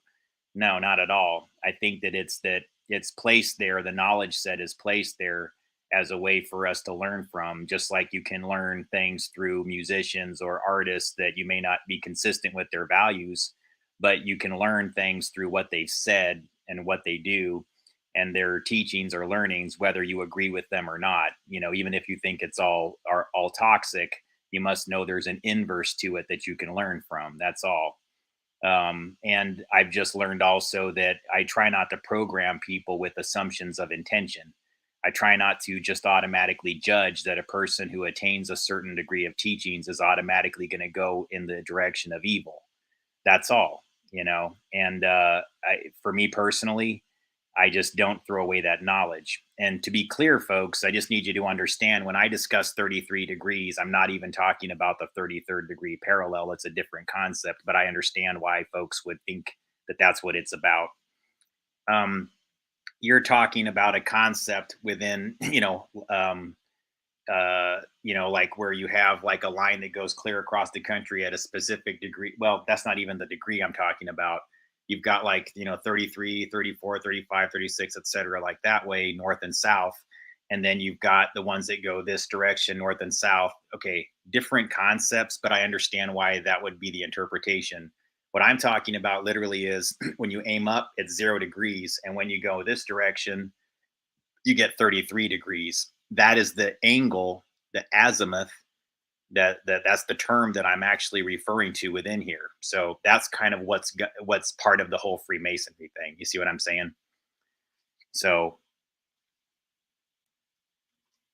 all right, just thought I'd clarify that for you folks, because I know that sometimes that there's a lot of folks out there that whenever they see my material, they kind of think that I'm promoting it or I'm overly sympathetic to it, and it's really just mostly that I try to, like, again, a lot of groups that I think are pretty good people.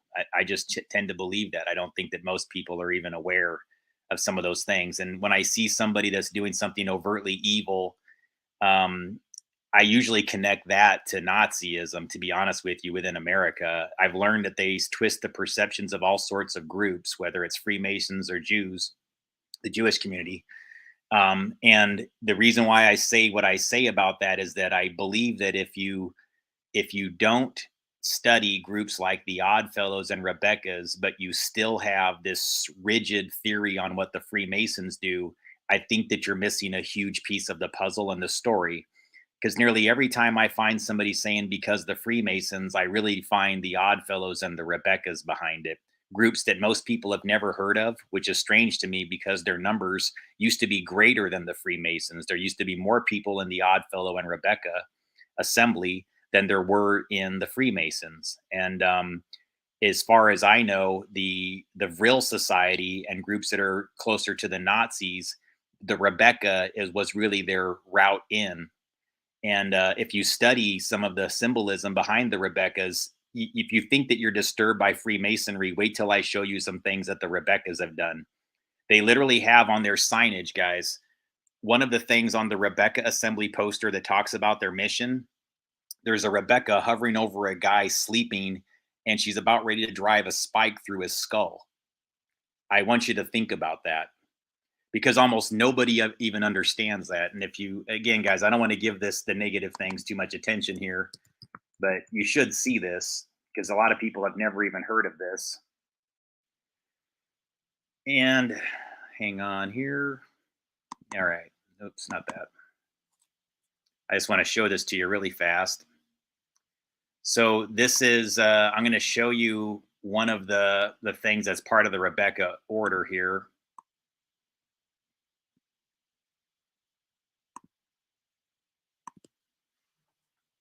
So, again, guys, I don't know what you think that means, but that's literally on the Rebecca's poster. That's a man sleeping. That's the Rebecca hovering over his head with a spike with a hammer in the other hand. And so all I ask is that if you're going to prejudge or make assumptions about what the Masons do, please just do me a favor as a person that watches this material. If you assume I'm too sympathetic, it's mostly because I have a family member. My mother was in the Rebeccas, you guys. How else do I say it? My mother was in this order. This was the Mystic Society that she admitted to my face that she was a member of. And look at that. Now, do you understand why, like, the whole relationship, that what I discovered back in my own home was highly disturbing to me? Because this says a lot about the intentions of the Rebeccas. They don't really even hide it. And what do you see going on right now in our country? I would say what you're seeing is a very strong corruption of the divine feminine, that they're using the feminine energies to create deceptions and to create violence towards this male female dynamic. They're literally doing things that destroy the family. They're doing things that promote lifestyles and gender selections in very bizarre ways. You can associate that not to Freemasonry, but to Rebecca's. Okay. And once you get past the Rebeccas, you're dealing more with Vrils, Thules, and Nazis, and people that are connected to secret societies of that range. But it's a very easy to automatically go because the Masons. And so that's all I'm asking you guys is that if you're going to say that, would you do me a favor and at least expand your research into what the Rebecca Assembly is and come to your own conclusions? Because nobody does that. I almost never have anybody approach me that says anything but the Rebeccas don't do anything. The Oddfellows are great. Well, no, guys, I'm sorry. I find too much information that says they're just exceptional at hiding what they do and going, the Masons did it. The Masons did it. Just like Nazis. You understand? So again, have your own opinions. That's okay. I don't think that all Masons are bad people any more than I think even all Rebeccas and Oddfellows are bad people. I make no assumptions about entire groups. I do know, however, that they put this right on the surface. The Rebecca Assembly makes sure you know that this is what they're about. Okay. And again, that doesn't look like a good thing there. I don't know about you, but there is a lot of that. And so I would say that, like, when you look at some of the deceptions that have gone on the last 5 years where they do things that try to create gender division, you can almost always find the Rebecca's stamps on it. You think the Masons leave clues behind? Oh no, it's the Rebeccas. And you'll even see them put Rebecca in the fake name that makes the fake claim or the fake finger pointing or the fake whatever. And on top of just making things up about people, they have this going on. And I think this is more of a metaphor for the hammer and nail system that involves EWs and plasma draining, to be quite frank with you. So it's something to take into consideration because I've been researching this group for a while. And I will tell you that I don't have any faith in my mother doing the right thing. I know she comes from this group, and that's my own personal experience that I can actually share with people. You know, I don't have any family members except for one. An uncle of mine admitted to me that he was a Freemason many, many years ago, but he left that order. And that's about the only time I've ever had anybody make confessions to me about what secret societies they were in. One was the Freemasons. He said he was in it back in the 70s and then he quit. And then my mother told me that she was a Rebecca. And then I learned more about them and found they have this as part of their, I guess, charter. This is like on the main poster for the Rebeccas. So it's just to help you understand, folks. They're pretty masterful at deception and doing energy harvesting. And part of the ways they do it is through gender divide. Not all of them, but when you see the more, I've done even more research on the Rebeccas that I don't even share with people because it's very bizarre. It's hard to even explain to people what they're doing and how they're doing it. But this is a big part of it. So I just wanted to share that with you because I could see, I kind of sensed you guys like that that's kind of going on as far as a little bit of the, hey, are you sure you're not a Mason? So just wanted to set your mind at rest there. No, I'm not a Mason, just because I try to explain these things a little bit and broaden people's perspective on it a little bit. It sometimes put me in those crosshairs, but that's the best thing I can tell you. Anyways, back to the clip.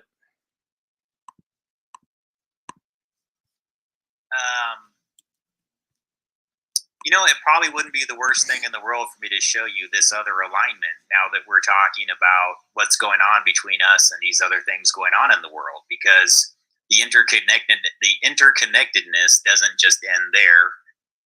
I'm just learning about all the beautiful and miraculous things that exist between the United States and Russia. Not trying to go there, guys. If you're offended by that politically because of what's going on right now, I understand. Because I'm not really trying to talk about the larger battle or whatever.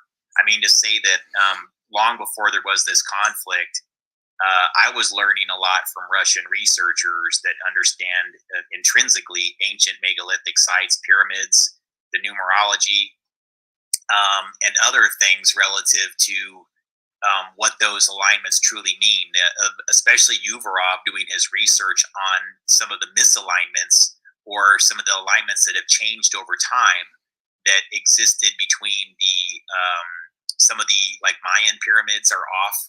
They're off by 15 degrees from true north, with a suggestion that there's a reason why that might have happened. And I actually had this huge revelation in the back of my mind recently, like, oh my God, I think I understand what happened. It's hard to explain, folks, but there's a form of energy manipulation that I don't really know how to do it myself because I don't go there. I know about healing modalities and things on synchronizing your brainwave and your DNA closer to Earth resonance. And it occurred to me that there's people that know exactly what I know, but that maybe one of their methods was to throw people off of what is true north, what is the actual, unquestionable actual north. Okay. And then maybe it was by throwing that off resonance that we exist in the perceived reality that we do today, that it's possible, folks, that like this whole earth thing where it's round versus flat, I've said over and over again, it's a moot point. Once people understand what the brainwave is doing relative to this model, then you'll understand that it can be both and neither simultaneously, and that it is. If that makes sense. I'm not a flat earther, but I'm not necessarily a person that rigidly believes that anything is like we've been said it is. I think that we are creating reality based on the program suggestions of outside controllers that tell us what to think, give us ideas on what we should believe, and then we wind up manifesting it. So when somebody argues with me saying, like I had somebody send me a very angry email, I don't know, in the last month, very filled with anti-Semitism and all kinds of crap, logic, telling me that I was promoting a lie about round Earth and things like that. I mean, that person is so completely misguided and just didn't even pay attention to my material, because they would know that I've done nothing of the sort. All I've done is share with you some strange findings that I've had relative to alignments, and that's it. And I make no assumption of what is rigidly true. I don't really know any more than I even know that these measurements here half the time are what I think they are. I just find them and I share them with people, and I go, you tell me if you see what I see. I'll even give you the GPS coordinates. Hell, I'll share some of my KMZ, KML files. If you don't know what those are like shareable files within Google Earth that you can just send the person, and then they can open up all the same map data and all the same lines. So if anybody ever wanted to verify this personally or privately or whatever, I'd be happy to share some of my KMZ files with you, and then you can go and look it up on your own. Like, you can import everything I'm showing you on this into the Google Earth software, and you can see it yourself. Then I won't just be saying it here on some presentation. You'll actually be able to rotate all around the Earth on the Google Earth model and decide for yourself, do these things exist the way that Gabe says that they do? And you can verify them on your own. You can do your own measurements. Go ahead. I don't fear that. I hope more people want to, or at least have the intellectual curiosity to figure out, is this guy saying what he's saying because it's true, or is it just something that he's able to make up in some maps? I wondered if I was being hoodwinked and fooled, but no, these things actually exist. Just like I found a 33-degree alignment between Maryhill, Stonehenge on the Washington-Oregon border and the center of the Vatican. I mean, how did that happen? That pre-exists all modern technology. How does the Bosnian pyramid line up at the same cross section as like a filming location of a Bruce Lee movie in the middle of Oregon? These very strange alignments that I was finding relative to Wallowa Lake. That's something I cover in Energetics 10. I don't think I should play that right now. That would take too much time. Yeah. You guys should just watch Energetics 10 on your own if you want to learn about that, because that bridges into the last thing that I just showed you with the Fibonacci sequence. But yeah, so all I'm saying, guys, is like it's not that I believe in one thing or another. It's just that I think that we're making the reality that we exist in through the universal plasma field and the suggestions that are inputted into us that are turning us into like cybernetic nodes for some larger intention. This is when you start to get into the whole spiritual battle component of what is the God or the Christ or whatever you believe in is God.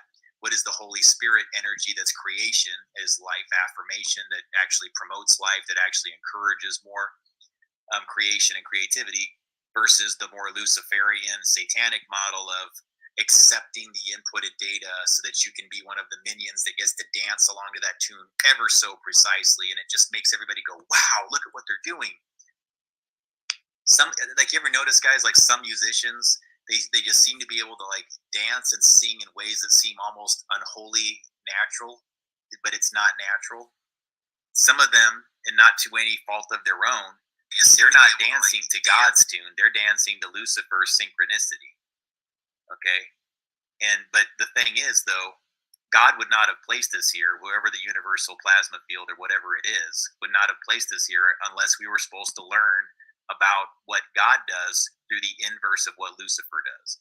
And I personally believe that once you figure out exactly what I just said, you understand that the lesson here is to take the information that Lucifer has done within their earthly domain, because Lucifer has domain on earth, and God put us here with Lucifer in domain for a reason.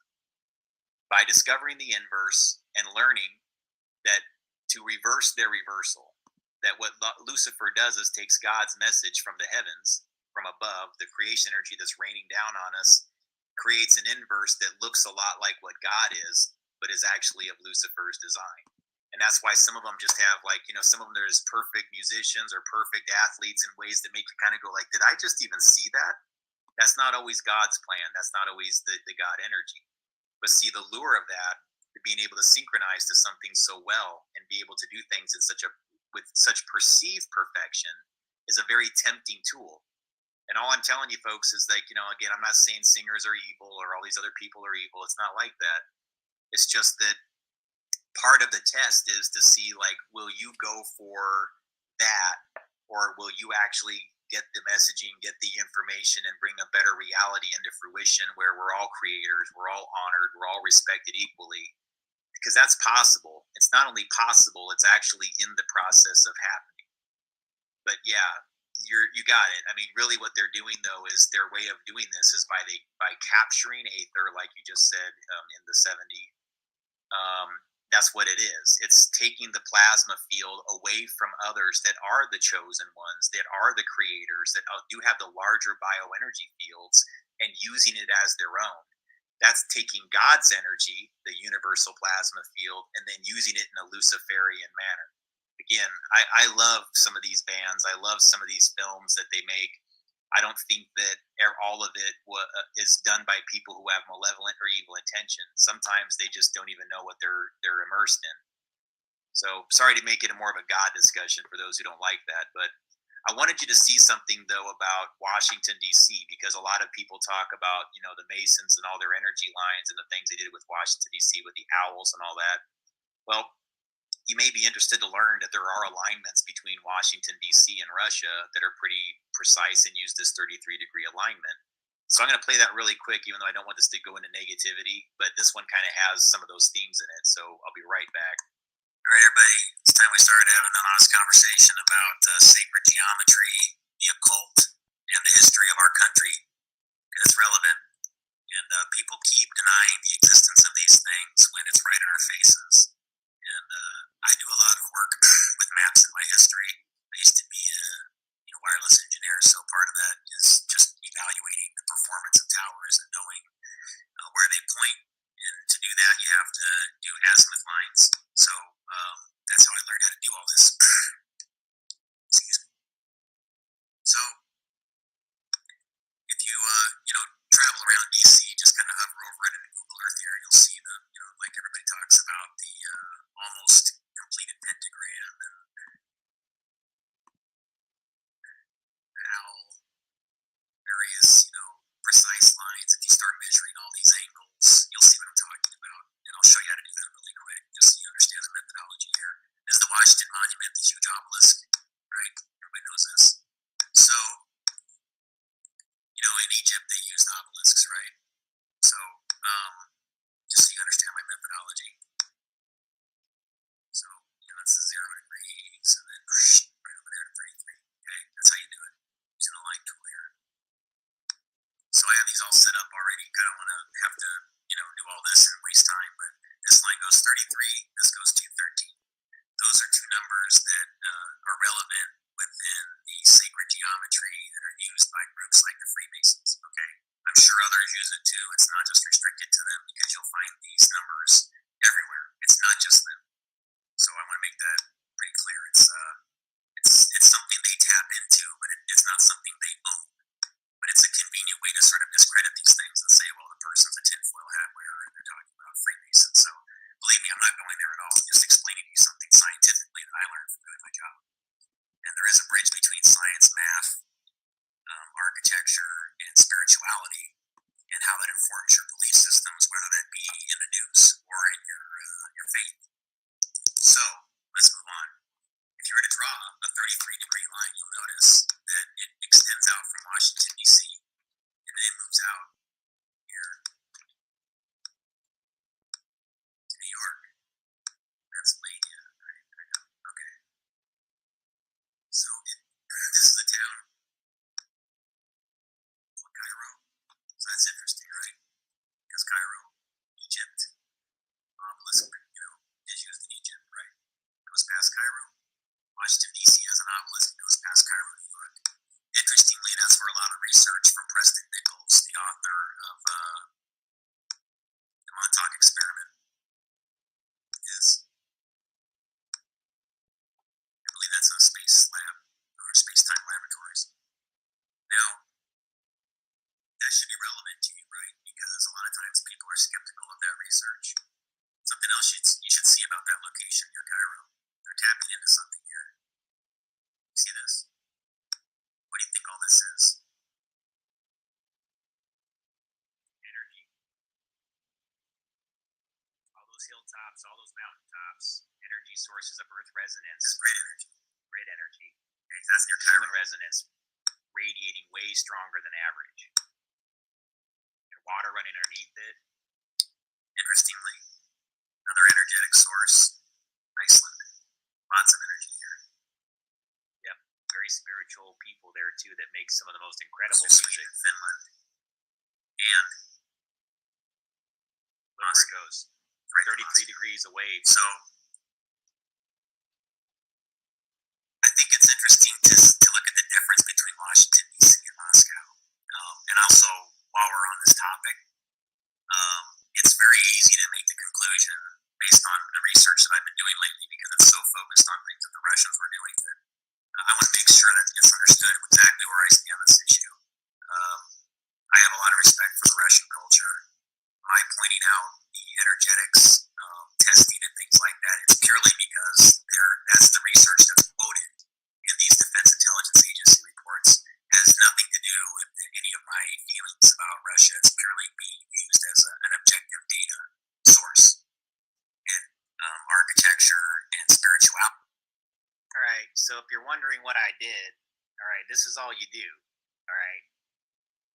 So you just go into Google Earth where the Washington Monument is and draw those lines the same way you see in my presentation here. All right. So if you look at the top here, you're going to notice that where I begin is at 0 degrees. This is true north. The orientation of the map is at, north. You can see that up here. If it looks like it's rotated a little bit, it's just because I'm following that 33-degree line to a different spot in the world. And as I start to rotate the globe, it starts to change that dial position. That's what happens, okay? Or if in order for me to follow the line more accurately, or I wind up changing that. But the line stays static. That's the 33-degree line, and it winds up in Moscow, okay? So what does that say about our interconnectedness? What does that say about timelines? Did it ever occur to anyone, folks? Did it ever occur to you that if timelines exist, like I think they do, that there is actually some very benevolent people that were trying to prevent us from assured destruction, from nuclear war, from things that would cause our societies to be at war with one another? And that you're going to learn over time, there's been one group that's been consistently hanging out in the background, always being the tricksters, the Luciferians, but wearing different masks. More recently, in more modern history, they were the Nazis, but they've gone by many names under many different covers, and they've gone back century after century. Some people call them the Khazarian Mafia. Some people call them whatever you want to say, but it's the same group. The further you go back in history, you're dealing with the same people, and Nazi is just the most recent word that they used, okay? And they're the ones that want us in perpetual war. They're the ones that don't want to see us in a peaceful state. And I'm going to ask you something. If you think that I'm wrong about timelines, then what do you think the Masons were doing out there? What kind of clues were they providing? What do you really think was going on? So let me ask you something. Are they all evil people? Did they do this all with evil intentions? Or is it possible that some of these terminologies were inverted, corrupted, and redefined to make you dread something that will actually be quite good and positive for us, and to assign blame to the wrong people, or to assign negative intention to all the wrong people, when in actuality they were placing clues for everybody, to where by the time we got to this unique place in history, you would have all the evidence in front of you to know that we're actually on our way to a completely different era of energetics and of the life cycle. Because it could have gone in either direction. This could have been our assured destruction, where by this time we had wiped all of each other out. But instead, what are we seeing? We're seeing a balancing right now. We're seeing a correction. That's what's really going on right now. We let our culture get hijacked by this group of people that have had a very menacing and dark intention, to us especially. Remember that. They represent themselves as the U.S., but they are not us. They hijacked our country. They do things in our name.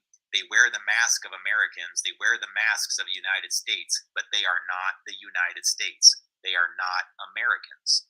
They have Nazi roots, and then before that they were called something else. Before that they were called something else. Before that they were called something else. And their historical game has always been to take the masks of the chosen ones, wear it, run around doing all kinds of malevolent, evil things, blame it on the group that they wore the mask of, eradicate them, and then move on to the next group of chosen ones. Because what winds up happening is bioenergetically, there are certain people that are super delegates of this energy that forms the grid that we live in, the perception that we live in. They just have stronger energy signatures. So what this group is always doing is killing them off. It's genocide. They're going around trying to find them. In modern times, they call it a certain program, which I don't like to mention the name of here, but that's why those people are put into those programs. It is a psycho-energetic manipulation top down from birth to death. And the point is, it is to make sure that you do not reproduce, that you do not have any children. That's a big part. Have you noticed that it has ever happened to you? A lot of us will have the same story. Maybe some of us wanted to, or else we had people that were around us that would suggest, like, you don't want to do that. You know, do you really want to have kids? Or you wind up with a partner that's like going, yeah, I don't want to. And that partner sometimes doesn't even match to you. They're not even a good person for you. Or worse yet, they start off really, really good. And then after they have a child with you, suddenly they have no use for you. Then they begin to raise the child under the Nazi value system. And the whole point of that is to eradicate you as the chosen person, take on your bloodline as theirs, redefine the values through the child that they have with the person who's the non-Nazi.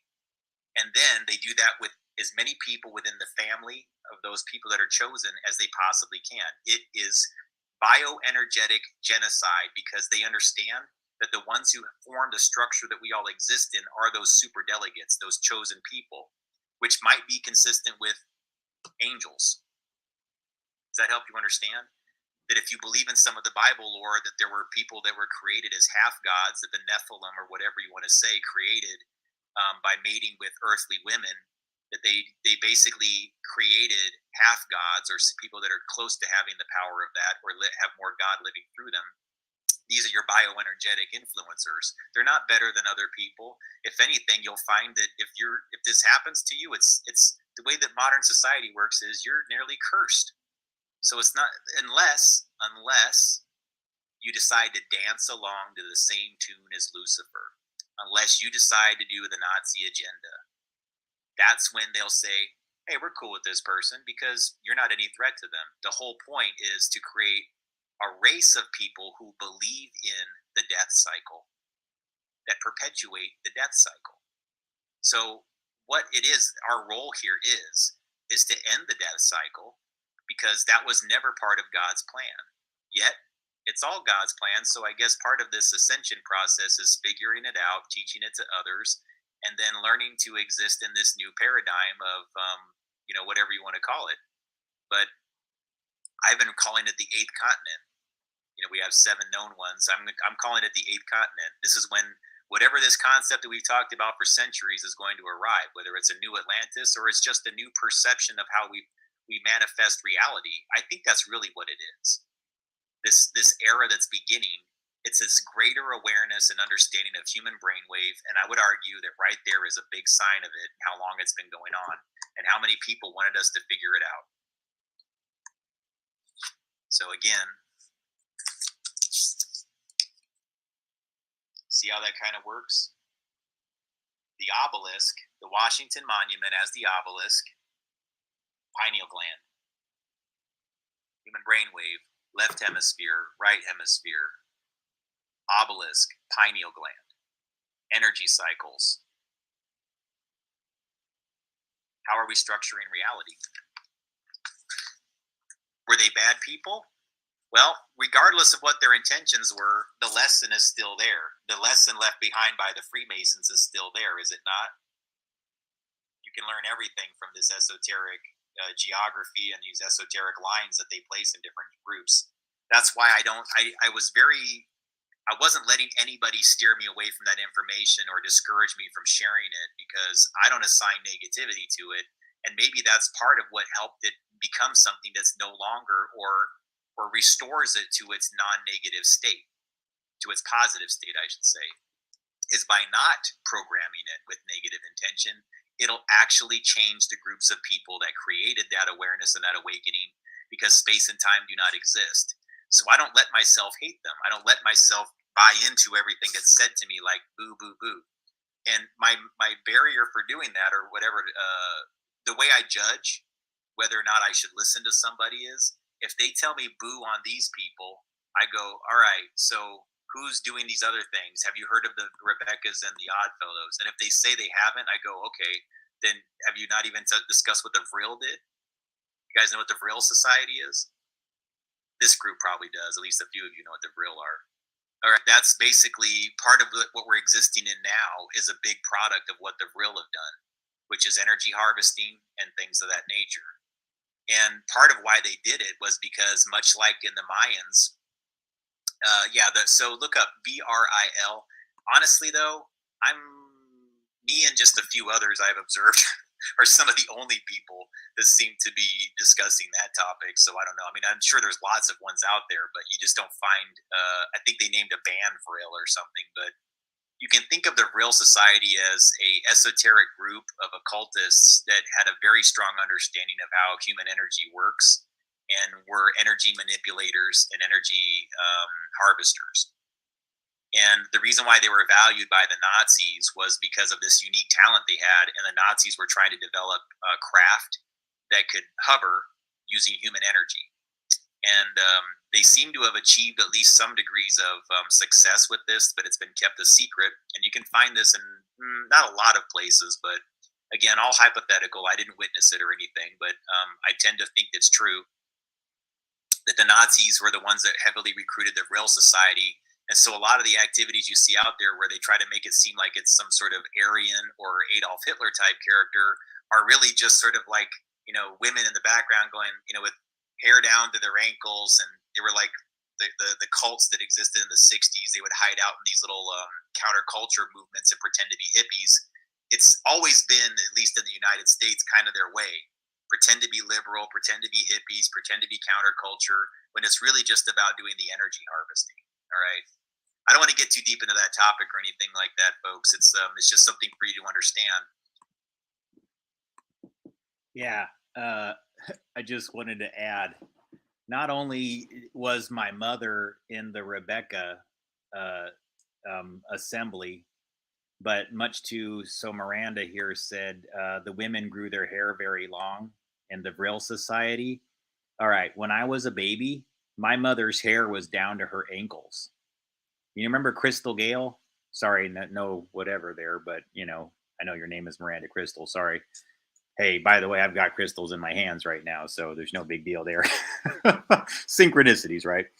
No, but what I'm suggesting to you is that they're probably the reason why, guys, I take a completely different perspective on this than the average person is because I have had face-to-face interactions with the very deceptive form of Vril.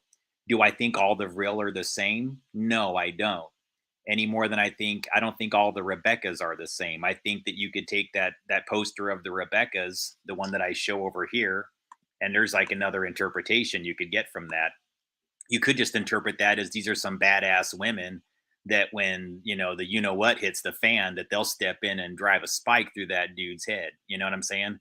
So they're you could say that they're badass warriors on top of that. I'm all for that, guys. I'm the kind of person that likes the Gina Carano's of the world. I like women that defend against all odds. And but I also think that there's this corrupted form of this type of alleged warrior that I think that, quite frankly, just from my own experiences with my mother, that's just one personal example that I have of a corrupted form of Vril and Rebecca's. And I know how devious that she was. I know that she hid a child predator away in Mexico, along with some of the other members of her family that were also Oddfellows and Rebecca's. So that says to me that if she was willing to do that for her father, who was a known abuser of children, that they're not defenders of the kids. They're not people that are just defending the family unit against all odds in every case. I know sometimes they use all of their tools, their whims, their sorcery, their powers for very negative outcomes. And they specifically oftentimes go out of their way to break up the family units. They go out of their way to prevent decent people from having good relationships. And that's what I've witnessed from the Rebecca in my family. Strong connections to Vril, strong connections to hidden strong connections to Vril, hidden strong connections to Nazism. that will never be made you personally aware of. And they will look you right in the eye and lie, lie, lie. Not convincingly. I mean, you can see them dancing around the truth. You can see them lying by omission, but it is an absolutely insidious form and corruption of the divine feminine. And to be blunt, I've seen men around this woman completely change over time and lose their spirit and just give up. Not because they were necessarily a bad person, but because this person just effectively broke them down so effectively and just completely broke their spirit. That's what I've seen the Rebeccas do. That's what I've seen women that have this real connection do. But do I think it's representative of all of them? No. I've gotten information even from the sidelines that are a little bit like, dude, if you're willing to make that argument that not all the Masons are bad, then please understand that not all the real are bad and not all the Rebeccas are bad. And I say, yes, I do understand that. Sorry if I'm a little bit intense on communicating things like this, but it's something that you should see if you don't know about, because again, there's common scapegoats that are very frequently used. And usually when you see the same names in repetition being blamed for everything, I promise you can almost go back to this group right here. And they have origins that are very close to American Nazis. You'll find big pockets of the Rebeccas and Oddfellows in southern Oregon and northern California near the Tule Lake segregation facility where the Nazis entered in 1945. That's exactly where my mother was born. I know a lot about this, folks, and almost nobody else on YouTube or anywhere else tells you this.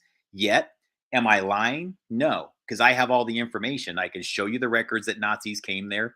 I can show you that they imported 800 Italians, 150 Germans, all POWs from World War II, brought them in as a prison, not prison labor, but farm labor as POWs. And do you honestly think you can bring in about 1,000 Nazis into a town of barely 100 people and the Nazis don't take over? Let's be real, guys. It was a soft coup. It wasn't necessarily prison labor. It wasn't necessarily farm labor. It was not unlike Fort Bliss. I think Fort Bliss of Operation Paperclip was the made you look, von Braun, look at all those Nazi SS scientists over there. But the Vril, they went to Tule Lake. The Vril, they hid out under the Oddfellows and Rebeccas. And the Vril and the Nazis, they love to go, because Freemasons, because Freemasons, because Freemasons. We don't do anything. We're just over here eating potato salad and being hillbillies. So far from the truth. I've witnessed Rebecca's do enormous damage to our country, and they especially take pride in destroying what makes women women. They kind of tear apart at the fabric of it, like the roles between men and women. They are destroyers of that. They're destroyers of gender identity. They're destroyers of world relationships. Guys, you know how many times I've seen like the fake name Rebecca applied to people that are trolling other nations, that are making fun of the human trafficking issue with the name Rebecca. It's their little stamp. It's their calling card. As sure as the Joker likes to come in and go like, I did this, and slaps down their calling card. The calling card of the Rebeccas is they add the letters of the Rebeccas into their deceptions very frequently, so that the way your brain decrypts it as an anagram or as a cipher is like, you go like, wait a minute, that story really sounds like bullshit. It's getting everybody in the country arguing over a very serious issue. Like, they do some pretty low life things to destroy relationships, really horrible things. I know because I've just seen it from firsthand experience, guys. The Rebecca in my family, she's done everything she can to corrupt this motherly role and then look back at everybody to go like, what did I do? Are you serious? I don't know what you're talking about. I'm such a victim. Please feel sorry for me. I'm a woman. It's that kind of vibe. And you're like, no, you're not getting away with that. No, you can't do that. I've seen that too many times, you guys. And they all did it. They all act like martyrs. They all act like, who, me? Oh, yeah, you Rebecca's. So again, guys, not all of them. To those of you who are benevolent and doing the right thing, then you must know you've got a problem on the inside there. Just like I'm sure a lot of Freemasons go like, hey man, these Nazis over here, that ain't us. We don't run those lodges. They're running that under a whole different doctrine. The Jews have gone through it. They've got people that join Judaism, try to change it all from within, convert all the holy documents to something else, change the language to something else. And the reason why is because this is an ancient thing that goes back hundreds and hundreds of years, where the same groups have been trying to eradicate one another based on bloodlines. And when you get past that, it's about structural reality and how beliefs form the reality we all exist in. And let me tell you something, you do not want these ones programming the biofield. That's all I got to say on that one. Sorry, guys, if I seem like I'm a little bit whatever, but I have seen them in action too many times through this woman. And if it seems like I just got mommy issues, no, forget it. I defended that lady for many years in a very strange way, guys. Like they're very psychological. I had no reason to defend her, but I felt compelled to. That's energetics. That's psychoenergetic manipulation. That's a manipulation of the very relationship that a mother and a son are supposed to have, how sacred and holy it is between the relationship between the parent and the child. They corrupted every single aspect of those relationships within my family. That's what I've seen Rebecca's do. Okay. So I don't run around going because Freemason. I'm just helping you understand. They do absolutely, good, well said, total destroyers of divine feminine. And that's what makes it very frustrating. It's like I just want some people to be like, look, don't run around saying that the Rebeccas are all bad or anything. That's not my goal. But do understand that in America, that's where some of the negative forms of real and the negative forms of Nazism have hidden themselves, as when the Oddfellows and the Rebeccas. All right, so back to the other material. There you go. So Ramsey says something about the Nazi bells inventor. You know, I don't know all that about that particular invention, but yes, I do think it's connected to the bell, the Nazi bell, as well as other types of experimental aircraft. But regardless of it, guys, it doesn't really matter. There's other uses for bioplasma as a fuel besides these types of things that are more tangible. And I tried to discuss it, you know, in the articles before that, or yesterday, I should say, that one of the other uses for the real energy is effectively a way to like create Google Glass inside, like without the need for the glasses. That's one of the uses for the plasma, as far as I can tell. But again, guys, I don't want to go dark right now. I want to keep this positive because I only got a few minutes here. Yeah, anyways, that's just for your consideration. So this particular monument here, keeping in mind this is all about human brainwave and what we're structuring our physical reality. I think the clue that was dropped here from different timelines was effectively one of world peace, one of shared knowledge and of shared, well, I don't even like saying power, but to where we actually can coexist in a peaceful state. The end of this Cold War, which I know right now it looks like we're the furthest thing away from that, but I don't believe that. I actually think we're actually on the cusp of achieving significant amount of world peace, despite what they've done now. Okay, despite what they've done to manipulate our perceptions. It's always darkest before dawn. Please remember this. So a lot of the things you're seeing going on right now is the dark before the dawn. And I honestly think that. So does anybody have any things they wanted to add or any questions? I want you to know, folks, I'm going to be doing probably another stream later tonight, more than likely. This is it. And I'm actually looking right now, based on some of the things that I've just learned recently, I want to do some seminars or just sit down with people that actually kind of get this and just need a little bit of extra support or somebody to be around to bounce questions off of and to go over these things with them. And so if there's people that have shared with me that they're interested in forming groups where they do this, I'm just looking for a place to go next where somebody might be interested in that. So if you've felt like contacting me in the past and this seems to be the right time, this might be a good time. Whether you're from my past or you're going to be in my future, it doesn't really matter. I would say this would be a good time to contact me and say, yeah, I'm interested in doing that. In fact, sooner than later, as a matter of fact, because I really do need to make a plan on where I'm going to go next. And I can explain more to anyone in private, but yeah, I have all my contact details inside the description section here. And later tonight, I'm probably going to be doing a stream that's more on this theme of like, you know, what can we do to start maybe making a school of sorts or structuring a series of seminars and teachings and learnings where some of us will actually take this on as our work. I want to establish partnerships with people that really get these things, have it inside their minds already. They know they're experiencing the downloads. They know they're getting a lot of the information. I can kind of tell when somebody's really going through it. It's just I know what I was doing when it happened to me, and it's a hard thing to fake.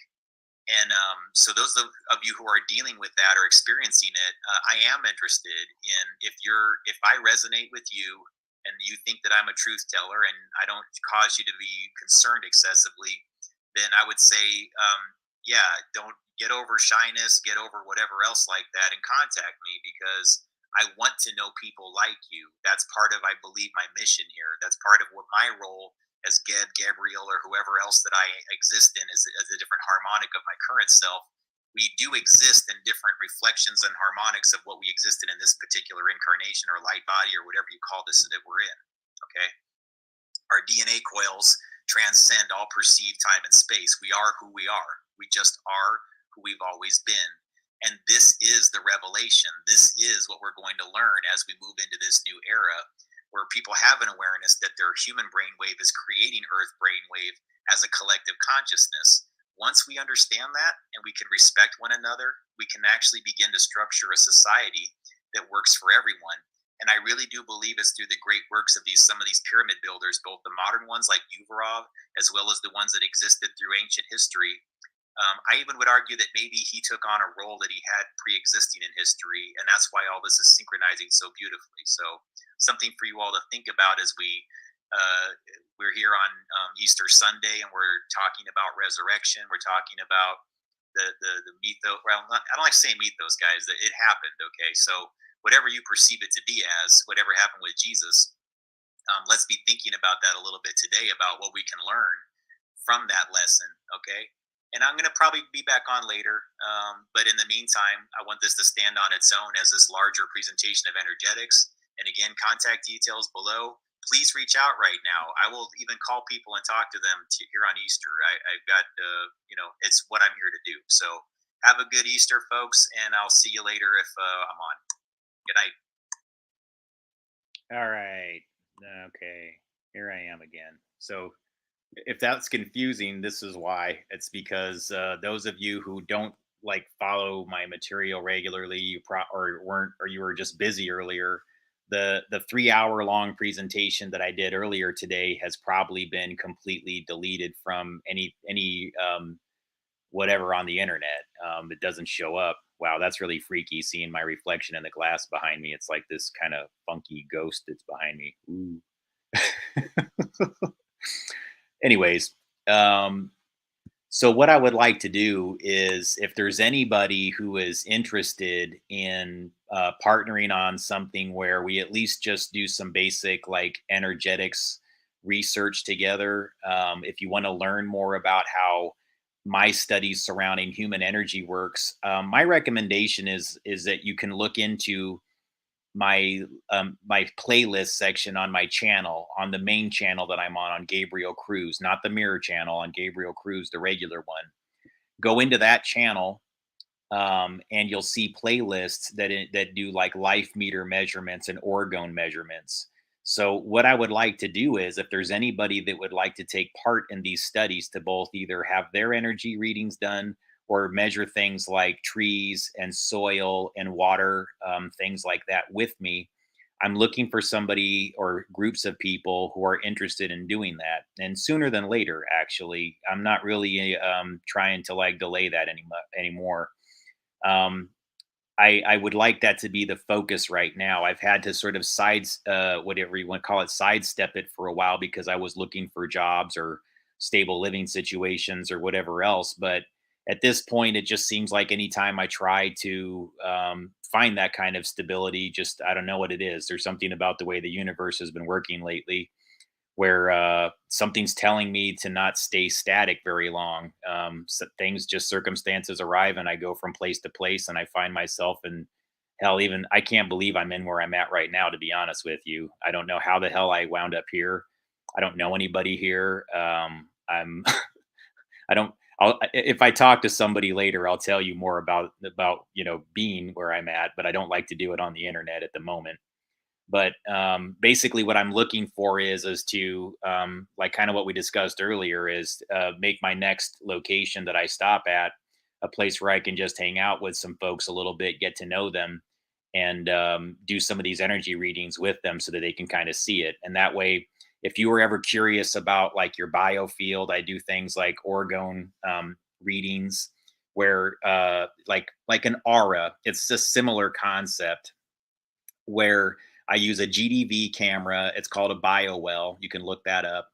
That's one of the methods that I have, and it basically takes your energy reading by the electrical signals inside the body voltage of your hands, and so you place it inside the camera, and it actually takes a snapshot of your body voltage, and it creates a biofield measurement, and then you can compare that to environmental readings where, like for example, you can see how you can compare maybe like an indoor area versus like a place that's surrounded by trees and things that are life affirming and things that are more natural, things of that nature.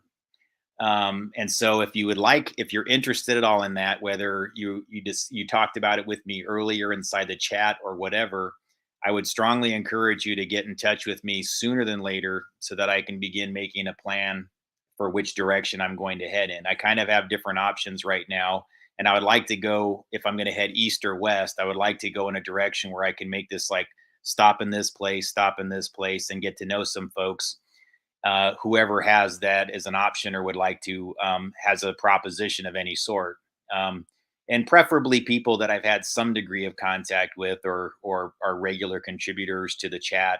I'm not saying that you have to be a quote contributor in a classic sense, but people that have discussed things here in the chat, or I have a good idea of kind of what you're like already based on the things that we've discussed inside the room.